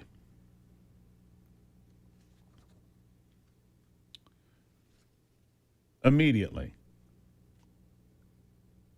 Trump announced Wednesday that the U.S. had seized an oil tanker called the Skipper off the coast of Venezuela. The Democrats go crazy. You can't just take a ship. We have taken ships since the presidency of Thomas Jefferson. The Barbary pirates were attacking American ships, commercial vessels, pillaging them, pirating them. So President Jefferson tried to make a deal with them, say, stop doing that. And they said, hey, we will. You just pay us a tax. You just pay us a tax and we'll stop harassing American commercial ships. And so Jefferson thought about that and he said, you know what, I've got a better idea. And he created an outfit that's been known for 250 years as the United States Marines. The United States Marines. You know what they did? They didn't pay the tax. They went and killed the pirates and took their ships and sank their ships. It's kind of been the policy of the United States not to be bullied at any time during our history. And that's what is happening here. The skipper is a vessel that secretly ferries oil in defiance of sanctions while also being part of an armada of roughly 1,000 tankers that quietly navigate global sea routes to move oil from sanctioned countries like Russia, Iran, and Venezuela, according to his administration. These so-called ghost ships, they're called ghost ships, they sail under foreign flags to obscure where they're from. They try to sneak in and slide through.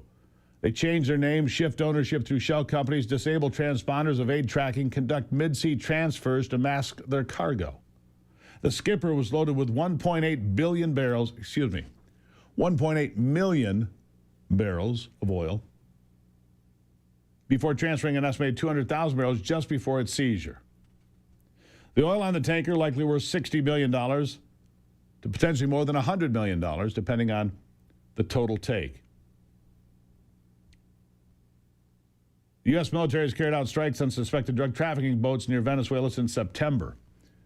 And by the way, we did this in detail yesterday. Because those on the left, there were 3 more strikes just recently. The death toll somewhere around 100 now. We did this story in detail yesterday here on this program. Because those on the left seem to value the life of Pedro, the boat driver, more than the parents and friends and relatives of the people that die every day in America from fentanyl poisoning and other illegal drugs from overdose. 100,000 plus Americans die a year from dying from illegal drugs, the vast majority of which comes from outside this country. Their priorities are wrong. Talk to a mother or a father who has lost a child and buried a child because of illegal drugs. Do you think they care that the drug boats are being vaporized by the United States military, by the United States Coast Guard and others? No. They applaud it. And in fact, when asked by me and by Michigan News Source, my news company, their responses were unanimous. We wish it had happened sooner. We wish it had happened before our child died. Why do they care so much about the drug runners and not their neighbors and fellow citizens? They're completely off on this. More than 2/3 of the country fully support hitting drug boats. Of course, I can't wait to hear the Democrats go crazy today. Oh, we can't do a blockade of Venezuela. It's illegal. It's a violation of international law. Yeah, have another cocktail before 9 in the morning, because that's what you sound like, a drunk idiot. Of course we can blockade illegal shipments of oil. We've done it through our entire history as a nation. We do what is necessary to protect this country. From Thomas Jefferson to the Monroe Doctrine to Donald Trump today. That shall never change. America has the right to defend itself. And we can stop those funding terrorists here and around the world. Period, paragraph, hard stop. I'll be back.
Not one, but two bombshells out of the House Oversight Committee hearing held in Lansing for a couple of cases involving the Attorney General, also the Secretary of State, Jocelyn Benson, yesterday. In fact, one of these cases, according to Josh Shriver, Republican from Oxford, he said Nestle's conduct rose to the level of impeachable conduct. The chair of the House Oversight Committee in Lansing is Jay DeBoyer. He's from the East Side. He joins me now. Jay, thank you for being here. Morning, Steve. How are you today? Man, I'm good. Dude, you need a hat out there. Look at yourself. Hey, it's a really nice December morning here. It is. There's the Capitol. He's right downtown, ready to go back to work, is Jay DeBoyer. And let's talk about this. Did we lose him? Is he frozen? He might have froze there a little bit. All right, let me lay the groundwork. There he is. Jay, there you are. All right, so here's the deal. Two cases. You froze just for a second there. Jocelyn Benson, in one case, apparently reached out directly to the Secretary of State's office because her wife was being investigated. Her office was told, we can't pull it back, and yet there was a direct conversation involving Jocelyn Benson and Dana Nessel, and then the case was retrieved, brought back. And that's why Josh Shriver says this is an impeachable offense. Is this a two-tiered system of government? That's the question. If we can't get him there, just put him on the phone. I need to talk to him about this. Whatever we need to do, he froze again. Technology today, and it's not always perfect. So tell me what we're going to do. So that's one case. Her wife was being investigated, and there's supposed to be a wall between the Attorney General's office and any conflict of interest. The second case involved Tracy Kornack, a Grand Rapids-based attorney accused of taking financial advantage of an elderly woman who had been brain damaged. That case started in 2022. The Kent County Sheriff's Department said criminal charges should be filed in this case. They weren't. These are both huge cases. Jay, what's your takeaway from all of this information you found, which includes emails? Yeah, no, this is, what I've said to people who have asked me is I have said, just look at what we have in their own words. That's all you even have to look at. The response that has come out of the Attorney General's office is essentially, well, she didn't influence the case. Steve, that is not how a separation wall works. She did influence the case. By talking directly to Jocelyn Benson, she pulled the case back against her wife. That's direct influence. You can, and that's why. Correct. So let me ask you this, Jay. Sure. Again, it is State Rep Josh Shriver. He says this is an impeachable offense against Dana Nessel. Do you agree? I would say that this definitely rises to the level of a corrupt act that I think the full House of Representatives should make a decision on whether that is an impeachable thing or not. And I think that if you review the evidence here, the single email that says that Dana Nessel picked up the phone and called Jocelyn Benson. We're not talking about two people that work in those departments calling each other. We're talking about the sitting Attorney General picking up the phone and calling the sitting Secretary of State and saying, hey, we'd like you to pull this back. Now, bear in mind that this case involves her wife. I mean, that's just damning. And then the other case involves Tracy Kornack, who is on Nessel's transition team. The accusation is that she took advantage of a brain-damaged elderly woman, financial advantage. She fleeced her. And the Kent County Sheriff's Department said they concluded criminal charges should be filed against Kornack, but yet somehow, after Nessel reached out, the investigation evaporated within 2 weeks. No charges ever filed.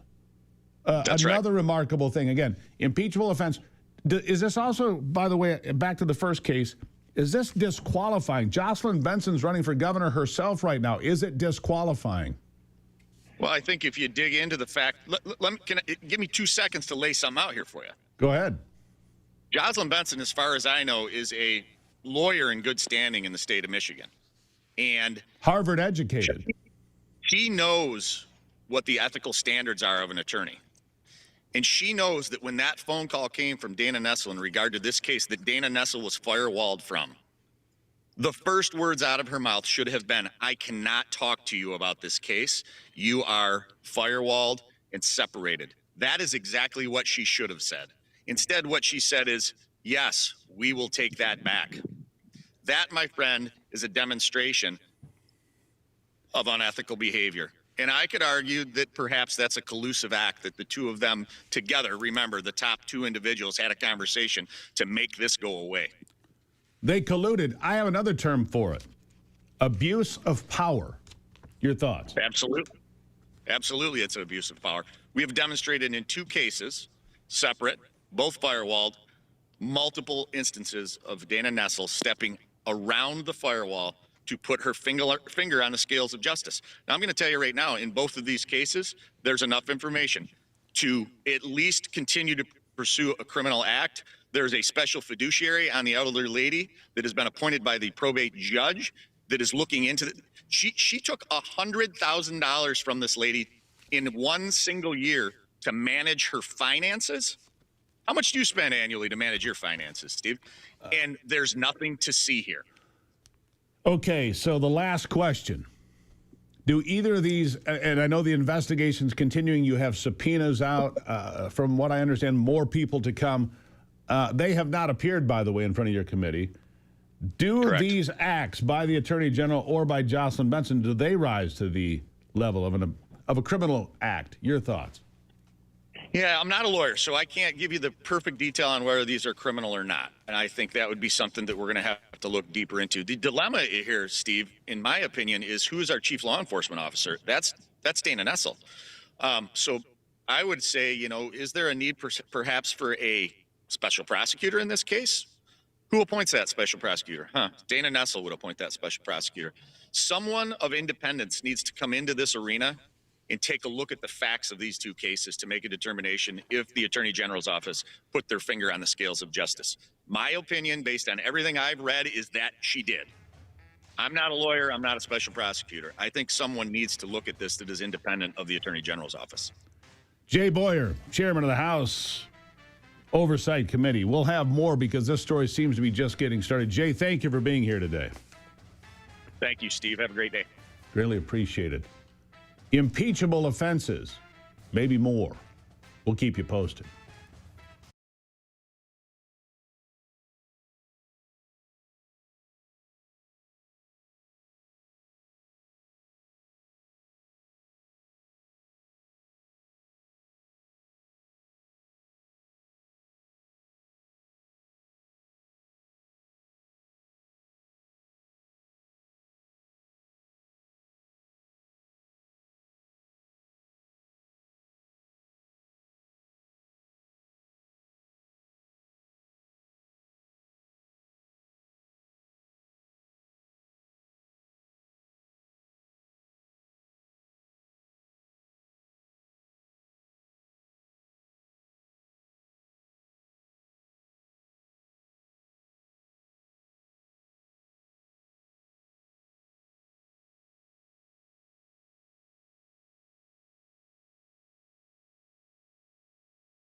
While we're talking about two-tiered standards of justice, how about this headline from John Solomon, Just the News? This came out yesterday. It's now been revealed. The FBI did not believe they had probable cause for the raid on Mar-a-Lago, and yet those inside the Biden administration did not care. And there was some vulgar language used to address the optics. They didn't care. We don't give a, about the optics. So here's from the Washington, D.C. field office. In an email, the field office said, quote, did not believe that we have established probable cause for the search warrant for classified records at Mar-a-Lago. They said there's an easier way to do it. Just ask their lawyers for whatever might still be around. I might remind you that in the search warrant executed at Mar-a-Lago in 2022, lethal force was authorized. It went into the home of a former president without probable cause, according to their own field offices in Washington, D.C. and elsewhere. Agents said Very little has been developed related to who might be culpable for mishandling the documents. That, according to the FBI and other emails. From the interviews, WFO, that's the Washington Field Office, has gathered information suggesting there may be additional boxes. Maybe. But they didn't have probable cause. But they were pushed by the Biden administration. And they were pushed to do it anyway. The FBI believed that a raid would be counterproductive, suggested alternative, less intrusive, and likely quicker options for resolution existed to reclaim any potential documents. That was Jack Smith's circus. He's been subpoenaed. More to come on this as well. Time to rip back the curtain and tell you the truth every single day. I'll take a break and be right back.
All right, jumping right back into it now. Joining me now is Senator Ron Johnson from Wisconsin. He's been a senior senator since 2011. Senator, welcome back to the program. Nice to see you. Morning, Steve. Merry Christmas. And a Merry Christmas to you. We're both going to have white Christmases. We talked about that in Wisconsin and Michigan. Should be lovely. We were going to talk about the VAERS system, the vaccine injury system, and the reporting system. We're going to get to that because a lot of information was hidden. But I have to start with this today because yesterday Donald Trump declared the Venezuelan regime a foreign terrorist organization and ordered the full blockade of all oil tankers to and from Venezuela, the latest attempt to shut down that administration, which he calls illegitimate. By the way, so did the Biden administration. They said it was a fraudulent election. Of course, I cannot wait until today for Democrats to start screaming about how this is illegal, a violation of international law, and everything else under the sun, because it's a good idea until Donald Trump does it. Tell me about this designation of the foreign terrorist organization for a sitting government in the nation of Venezuela. I think it's a completely appropriate designation. It is a completely illegitimate regime. There's all kinds of evidence that they lost that election by a wide margin. And so they are operating as a narco-terrorist state. They are flooding America and our streets with deadly drugs. President Trump is obviously not just interdicting those drugs, which is not effective. He's blown those boats out of the water and having a real impact in terms of slowing the flow, especially through those sea routes. So this is just ramping up the pressure. He would prefer not going to war, obviously. He's trying to get Maduro to just leave the country so they can return the legitimate government to Venezuela and turn that back into what should be a very prosperous South American country. Because of socialism, they've literally destroyed the economy. They've caused millions of Venezuelans to flee. It was a prosperous country. It could be a prosperous country again, but Maduro has to leave, and that's what President Trump's trying to accomplish. Here a few days ago, the United States confiscated a oil tanker called the Skipper. Had roughly 1.8 million barrels of oil. Could be worth $100 million, depending on the quality of the oil and how it gets distributed. These are called ghost ships, Senator. They fly a false flag. They go out to sea. They transfer part of their cargo to another false flag ship, to another. Iran does this, Russia does this, Venezuela does this, but here we can do something about it because they're enriching the drug cartels and a country and an illegitimate sitting government. How effective? I mean, this could be really crippling financially to the nation of Venezuela, couldn't it? It absolutely could be. Let's face it, their government's being propped up by Cuba. Those are the loyal troops to Maduro. If they can't provide Cuba oil, if they can't get the oil revenue, that's going to put an awful lot of pressure on the Maduro regime. And again, hopefully Maduro takes the hint and leaves while he still can, before we have to take military action. But President Trump is pretty well committed to this, and I agree with a lot of the editorials saying now he's gone down this path, he's got to win. Now, you mentioned the drug boats being blown out of the water. The Democrats are screaming like smashed cats, that it's a war crime, that it's against international law and so on and so forth. They haven't been to my home state or yours, where small towns bury people every day because of fentanyl poisoning. I found a little town in northern Michigan, Rapid River, 335 people, and they've lost 5 people in the last year to fentanyl poisoning. These drugs are killing people in your state and mine, Senator, every day. Right now, there's somebody alive in Wisconsin and somebody alive in Michigan that will not be by midnight. Probably a lot more than one. And it seems the Democrats are more worried about the guy driving a drug boat than people living in your state or mine or anywhere in America. That's misguided, isn't it? Yeah, Steve, we can't explain why Democrats are more concerned about drug traffickers, other hardened criminals, versus the normal citizens just trying to live a life in peace and security. But that's who they are. We were briefed by Secretary of State Hegseth and Rubio and Secretary of War Hegseth yesterday. They're laying out the very detailed checklist they have to go through. All the boxes have to be checked. There's multiple teams checking those checklists. They have exquisite intelligence, which is why you haven't heard of any innocents being, killed during these bombing attacks. These are people who know they are poisoning our streets. These people know the risk they are taking. They're taking the risk, but fewer of them are. It actually sounds to be quite successful. I want to shift gears a little bit to the weaponization of government. New reports yesterday show that the FBI Washington field office said there was no probable cause to raid Mar-a-Lago. None. But under political pressure from the Biden administration, the Biden regime, they did it anyway. What do you say to that? Well, it doesn't surprise me in the slightest. I can't tell you how frustrated I am. Senator Grass and I, we've been seeking these records literally for years. Okay, the Biden administration certainly didn't turn them over to us. I know Cass Patel and Pam Bondi are, struggling with trying to clean up all the messes, trying to staff the organization, trying to overcome what could be, again, just if it's not outright sabotage, certainly slow walking by some of the deep staters that remain their agencies. So again, it's very frustrating. We should have had, Congress should have had these records months, if not years ago. Sure. The American public should have known this well before just yesterday. But again, it's being exposed. It doesn't surprise me at all, but it should shock every American. One bombshell after another. Here's another one that you revealed. The government, the federal health agencies, knowingly concealed the vaccine risks of the COVID vaccine. The VAERS system shows more than 38,000 deaths. Almost 10,000 of those occurred the day of the vaccination or within a day or two. And yet all of this was hidden when it comes to myocarditis and other dangers of the vaccine. During the height of COVID, they were locking us down, demanding we wear masks, and lying to us about the danger of the vaccine. It's all true, isn't it? Yeah, Steve, just think back under Gerald Ford when we had about 36 deaths with the swine flu vaccine, 400 cases of Guillain-Barré disease. They ended that vaccine program. Here, we now have worldwide close to 39,000 deaths reported through VAERS. We know VAERS dramatically understates the number of adverse events. Rasmussen reports that close to 25% of Americans believe they know somebody who died of the COVID injection.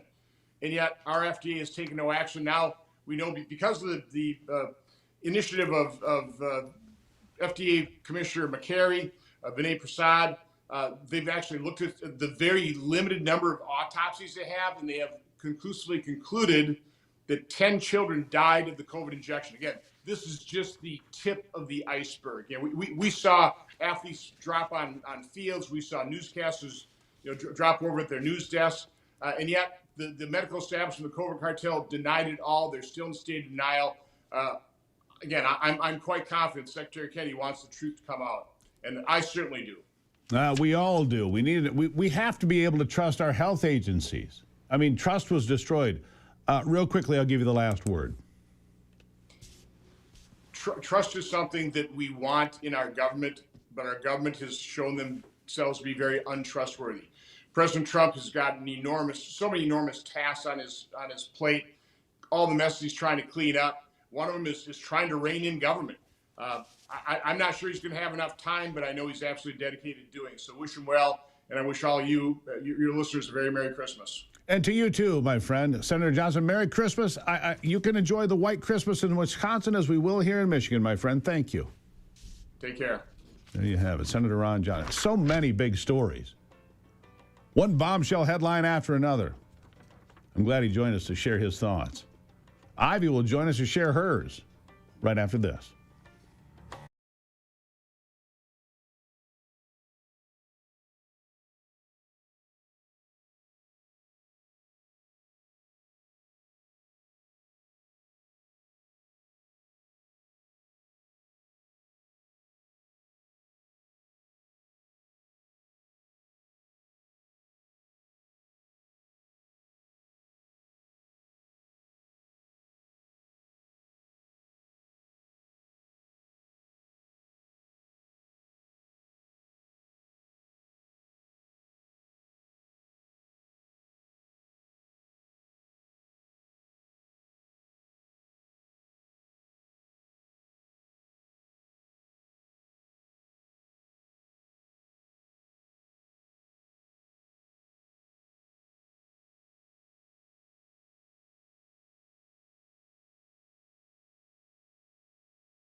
Liberals.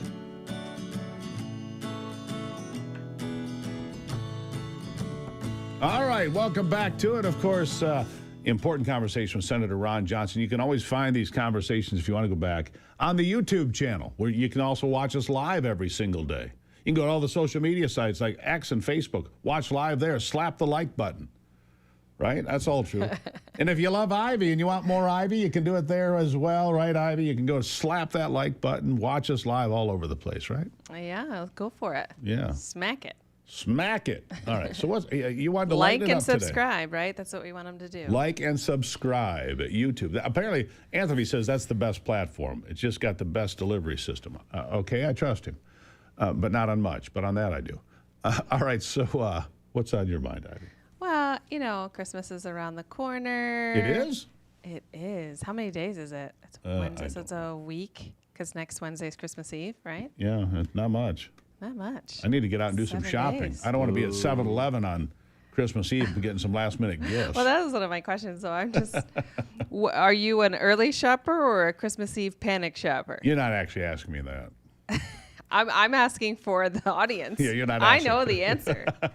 I'm the last one. Holy crap, Christmas is when? I run out of the house. Yeah. Ivy, I got you socks this year. They're really nice.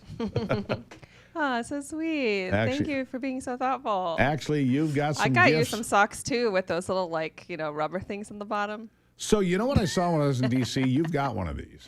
But I Okay. saw everybody wearing those electric coats. Oh yeah, they are really great. I Everybody. have an electric vest and actually electric warming gloves because Yeah. my hands and feet get super cold. Yeah, I'm telling you, the press pool there at the White House, they've got I can't remember the brand name, but they're all the same. The Probably same. some Amazon order. Yeah, but it's the same brand you have. And they're all like, can't live without it. DC, apparently it was 0 there yesterday. So anyhow, great gift idea. I don't really want one, but great gift idea. So is Die Hard a Christmas movie or not? Yes. Agreed. And who's the villain? My uncle, Hans Gruber. That's right, my uncle. It's not Christmas until Hans screams. That's my take on it. What do you think? A lot of people say it's not a Christmas movie, but of course Everyone it's watches it at Christmas time. Exactly. And it's during the plot, the storylines during Christmas. So, yeah, Exactly. of course. What is do you have a favorite Christmas movie? It's a Wonderful Life. Ah. Silly question. You should know me well enough. Everyone loves. I'm asking for the audience. No, Mr. Potter. I don't have to think about it, Mr. Potter. The answer is no. No, you see. That's the best I got. I know you love The Grinch too. I The do. classic version. We just watched the Charlie Brown Thanksgiving special where they ate toast and popcorn. Yeah. So we saw that. That was cute. It is cute. It's just nice to kind of watch those nostalgic things. Yeah, I think A Wonderful Life is by far the best Christmas movie. What if I was never here? Well, let me show you real quick. Yeah, no kidding. And so. How good about stuff. eggnog? Delicious or a crime against humanity? Crime Against Humanity? Oh, I love Totally eggnog. agree with you there, Steve. Yeah, I can't. I'll drink a gallon of eggnog. Me too. I'm with Anthony on this one. One of my brothers, man, he could chug that stuff. He would just live on it, I think. And I'm like, you hate it, Brock? Yes, and yes, I don't. I tried it once and I hated it. And by the way, the 3 greatest Christmas movies in order: number 3, Christmas Vacation, laughed out loud in the studio, or in the theater when I saw it. Yeah. Number 2, A Christmas Story, and I love number that. 1, of course, is Die Hard. Oh, there you go. What about It's a Wonderful Life, Brock? I've not seen It's a Wonderful Life. It's a little too sappy for me. Never even heard of it. Sappy? Oh, good Lord. Oh You've my never even heard of it, Anthony? These young guys. These people are just a So lack of education hold in on. Let me America. get back to eggnog. Go ahead. So eggnog, the Spanish version of that is called coquito, and I think I have made you that before, and You I have. think you're a fan. But it's got alcohol in it. That's different. Well, so it is. I mean, you traditionally, eggnog is served with alcohol in it, is it not? I guess. Wasn't in my house. Mom didn't lace the eggnog and say, here, chug this. Interesting. What's in the taquito? Is it tequila? Coquito. Coquito. It's rum, actually. Rum. There's It's very, Hispanic. very Come similar on, to Anthony. eggnog with rum. It's delicious. Like whiskey in my eggnog. So, okay. Good to know. So, have you ever regifted a Christmas present? Sure. Sure. Hasn't everybody? Come on. Be Did you ever honest. have a gift that you were like super disappointed in, but you didn't want to disappoint the person? So you're like, this is great. Every Christmas. I think Really? that happens to everyone at least once. in a while. Every Christmas. Yeah, that's It's something I gave awesome. you because I don't really. I haven't recognized I that would in the last because never I'm a te- really good. I would never tell you if you would never know. Maybe there was one time that you got a little bit too large of a vest. Other than that, I can't recall anything. Mm-hmm. It's okay. Oh my gosh, you're making me think twice about this. Shop harder. Oh my gosh. Be better. Real Christmas tree or fake? Well, Really, Steve? well, for us, yeah, shop harder, be better. For us, the last time we bought a real Christmas tree, literally within 48 hours, every needle was on the floor. It just, And then those little pine needles like are sharp. and they're everywhere. So then they stick in your feet. for the rest of the year because you keep finding them. Yeah. It's horrible. Yeah. I mean, I like the idea of a real Christmas tree, but the last one we bought that we cut down ourselves, so it was fresh. Within 48 hours, it was bald, and it wasn't because of the cats. It was just Oh my gosh, it's true. Like we tried to put trash bags over it and tried to get it out of the house, and it was an epic failure. Epic failure. I'm like, how? Literally piles. terrible. Like a gigantic the pile. The tree of didn't pine even make it to needles. Christmas, as Well, I did you recall. have it sitting in water? Yeah. it did. We were Really? good about it. Anthony's such a liberal. Dude. Dude. I mean, listen, that is actually, it's not a bad question because, No, it yeah, is if you just neglected the tree and didn't But put we water didn't. it, then yeah, it probably is going to die. But no, for whatever reason, every year that we had real trees, this happened. And we were actually very good about it. But And the so we're last like- year was exceptional. Well, It the was last year so just bad. boom. Anyways, yes, fake Christmas trees. That's it. That's all you That's get. it. Christmas trees, absolutely. Unless you want to tell me how much you love me. Well, I do love you. I like setting the real Christmas trees. You get to set them on fire afterwards. Yeah. Got to take them out of the house first. That's a common mistake. Optional. Oh, no. And Die Hard is a Christmas movie, no matter what anyone says. God bless Love America. I love Die Hard. It's a Christmas movie. All right. Love you, Ivy. Love you. All right. Back with some final thoughts.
All right.